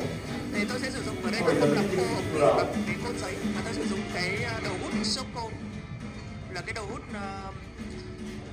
Now trên nội nhà the để làm bottom khô. 1 mm portion of the instrument is exposed. Now I will use the katana edge Ở thời điểm này tôi đã to bộc lộ create được 1 mm 90 degree semicircular space. ở trên cái cổ của cái mảnh dụng cụ gãy rồi. Tôi sẽ dùng cái mũi katana, tức là cái mũi mà có cái lưỡi sắc. The protocol is the Thì tôi same, sẽ always the same. một cái phần ngà, một phần thôi. Nó rộng khoảng 90 độ ở bên cạnh This cái is dụng cụ gãy đó. Now I'm extending the space to 180 degrees Sau đó thì tôi tiếp tục tôi mở rộng until cái I khoảng see the này instrument dancing. lên 180 độ, tức là cái vùng mà chúng ta mở nó chỉ là 180 độ của cái file thôi, nó bao quanh 180 độ của cái cây file của chúng ta. This is a big size instrument, so it will take time. Và chúng ta luôn luôn là tiếp xúc nó vào cái bên Remember, trong của ngà. the larger the instrument, the longer the instrument, the more preparation time. Ta nhớ là cái So let's file càng skip a little lớn bit. hay là file càng dài thì nó càng phải tốn thời gian chúng ta sửa soạn nhiều hơn. Now I saw it dancing. Và bây giờ chúng ta đã sau khi So mà I put tôi EDTA in the đã thấy canal. cái file này nó nhảy múa cho ống tủy rồi. Then I go back into the space I created with my ultrasonic tape. Và sau đó thì tôi sẽ I pre-capped it kích hoạt cái đầu and xương it came out immediately. vào cái thành trong, là cái file đấy nó đã rơi ra ngoài rồi. So this is how you make a removal attempt. I mean, before that, how you make the preparation, how you make the removal attempt. Như vậy tôi đã mô tả cho các bạn cái cách để chúng ta có thể sửa soạn và cách là And thế nào in để chúng addition ta to lấy that, cái file gãy. you must make a funnel shape because Và một cái lưu ý looking đó at là chúng ta sẽ something phải bigger doesn't mean you have space. You can see a big elephant through the small keyhole, but it doesn't mean you can get the elephant to come out. Một cái lý do mà chúng ta sẽ phải From tạo the ra cái small ống tủy của keyhole. chúng ta theo cái dạng là So looking hình at phễu, something tức là doesn't nhỏ mean you hơn ở have phía enough trong. Lý space. do là vì là Okay, thầy mô tả nó everybody giống như là khi get chúng ta yourself nhìn wrong. qua một cái lỗ khóa thì chúng ta có thể nhìn thấy con voi. Okay, in Nhưng mà order chúng to ta get không có đủ khoảng để ta lấy something cái con out, voi đó ra khỏi you qua lỗ need khóa to đó. have the funnel shape because the flow speed Một cái will lý do be thứ hai decreased đó là towards khi mà the chúng ta smaller có cái dạng xếp way out. dạng Like phễu this. thì cái dòng So let chảy me show you. của If you nó have sẽ tăng lên, cái tốc độ dòng chảy tăng lên khi mà nó chảy compared ra to the root canal chảy ra side, phía ngoài, chảy ra cái đáy it phễu. will come out because the small exit. Chúng ta thấy là hai cái But ví dụ, if nếu you mà chúng ta have không có cái wider dạng phễu exit thì like cái this, file ta không thể lấy ra được, bởi vì the cái dòng chảy instrument nó sẽ không will có đủ immediately tốc độ come để out. nó đẩy cái file Good. ra. Nhưng mà nếu mà cái ống tỉ I nó có cái will dạng phễu activate thì cái ultrasonic. file nó sẽ rất là dễ dàng nó được đẩy ra Then ngoài. the instrument jumped out immediately. So that's why you need to have the funnel shape. Do đó thì chúng ta phải tạo dạng cái ống tỉ nó có dạng I phễu. have many hands-on courses, but many people forget about this. Thì tôi tham gia rất How là do nhiều you những know? cái workshop. How do you know you have the funnel shape? Tuy nhiên là You rất nhiều người need quên to mất place cái động tác the này. root canal walls under the microscope without changing the position of your microscope to see if you can see all the root canal walls to the broken instrument. Vậy thì làm thế nào để For, tôi biết được for là chúng ta đã example, mở if you đã don't mở see được the root canal cái walls ống tỉ theo dạng phễu hay here, chưa? you don't have the funnel shape. In that case, you have to brush Đó là chúng ta against sẽ the outer quan wall sát here. các cái thành của Then cái if gà you răng dưới see kính hiển vi. all the root canal Mà chúng ta walls không to the broken không thay đổi vị instrument, trí you mà have the funnel shape. để xem chúng ta có nhìn được hết tất In cả order các cạnh to của have cái the file funnel đấy hay shape, không. you must be under the microscope. Nếu chúng ta nhìn thấy được hết If tất you cả don't cái have the file đấy thì chúng ta microscope, sẽ tức this là is not cái ống tỉ predictable. của chúng ta sẽ With đã có cái hình CBCT dạng phễu rồi. and the Và thầy khuyến cáo là microscope, chúng ta phải everything nhìn qua will kính be hiển vi predictable. thì chúng ta mới No CBCT, nó mới no ứng dụng microscope, được nothing cái is cách này. predictable. Nếu không thì mọi thứ sẽ rất là khó tiên lượng. Everybody in Europe wants to use ET25 Các bác sĩ ở because châu Âu thì rất hay là dùng ET25 cái mũi is ET, most ET25 này. commonly used ultrasonic tape Thì đây là to một cái mũi remove rất the là broken hay instrument. thường xuyên gặp. However, hay thường xuyên If được sử you dụng look khi mà at chúng ta sử dụng the cái đầu xương diameter để phay of gãy. the ET25, Tuy nhiên thì cái đường kính của cái it's mũi này nó khá là 0.3 lớn, millimeters. nó là 0,3 The mm taper và cái độ is thuận của nó là 3%. 3%. That's too much. Nó quá nhiều. And the nó quá lớn. instructions told you to trap around the rope instrument. Và khi This đó is thì not khi mà good chúng at ta all, because you lấy will xung end quanh up cái file, chúng ta sacrificing sẽ phải hy sinh too much 0,6 bending around the mm file. xung quanh Basically, cái file gãy. they tell you to trap around the rope instrument, which is not good, as I told you. Thì một số tác giả đề xuất là chúng ta phải đào So, xung quanh cái file gãy, what nhưng you mà điều want này to nó do không có is đúng to và use small nó lấy đi size quá nhiều mô ngạc. orthosonic tape, like a TFRKS, Và trong cái bộ and TFRK create thì only cái mũi của chúng ta chỉ có đường kính là semicircular 1 space mm mà thôi. on the inner wall. Và chúng ta chỉ lấy Not around cái it. ngà răng là theo cái dạng bán nguyệt, That's all you need. một phần ở The xung quanh reason why you cái do file gãy this thôi, is chúng ta this. không lấy xung quanh toàn bộ cái Because file gãy. if you use a small size, even small size orthosonic tape, but with a big taper, like a 3%, Và cái độ you tập will của end cái up dụng cụ pushing xương the rất là probe quan trọng, instrument bởi vì in nếu an mà chúng ta apical kể cả cái direction đầu tip nó có before nhỏ, you get into the nhưng mà space for cái the độ inner thuận wall. của cái file này Like quá lớn this. thì But chúng if ta you use không có đủ cái khoảng không gian để a lấy cái small file này size ra. orthosonic tape with 1% taper, Tuy nhiên là nếu you mà chúng ta can có get cái độ into the thuận space chỉ 1% on the thôi inner wall without thì chúng ta pushing the có probe rất là nhiều không instrument gian để in quan sát an apical cũng như là direction. lấy cái file gãy ra. So that's why, this is why Đây là you lý do should tại sao use mà bạn small nên sử size dụng cái mũi orthosonic tape. siêu âm You nhỏ. can use ET25, but you must Có you cái độ must use a brownie to sharpen bạn it. có thể sử dụng cái Less than ET25 0.1 nhưng mà mm bạn nên in sử diameter dụng cái and brownie 1% taper. để chúng ta làm thu nhỏ Very, very cái độ important. kính cũng như là cái Actually, độ thuận của this cái study cái from mũi này India là showed the same result. một cái nghiên cứu ở So Ấn Độ thì họ retrieval cũng cho cái instrument, kết luận probe tương tự. instrument using Đó là cái việc TFRKS là lấy dụng cụ gãy sử dụng cái bộ resulted kit in Teruchi reduced mean thì chúng ta density sẽ removal giảm được cái with lượng lesser gà răng chúng ta mean phải loại time bỏ, cũng như là compared giảm được cái to thời gian standard lấy được cái file gãy ET25. so với cả cái mũi ET25. So I guess it's time to take a break. Last break. Và cái One hour? slide này sẽ kết thúc Okay, 1 hour. cái So we will be back cái bài giảng around của tôi 1:10. trong buổi sáng ngày hôm nay. Okay. Và chúng ta sẽ quay lại Thank you very môi much. trường sau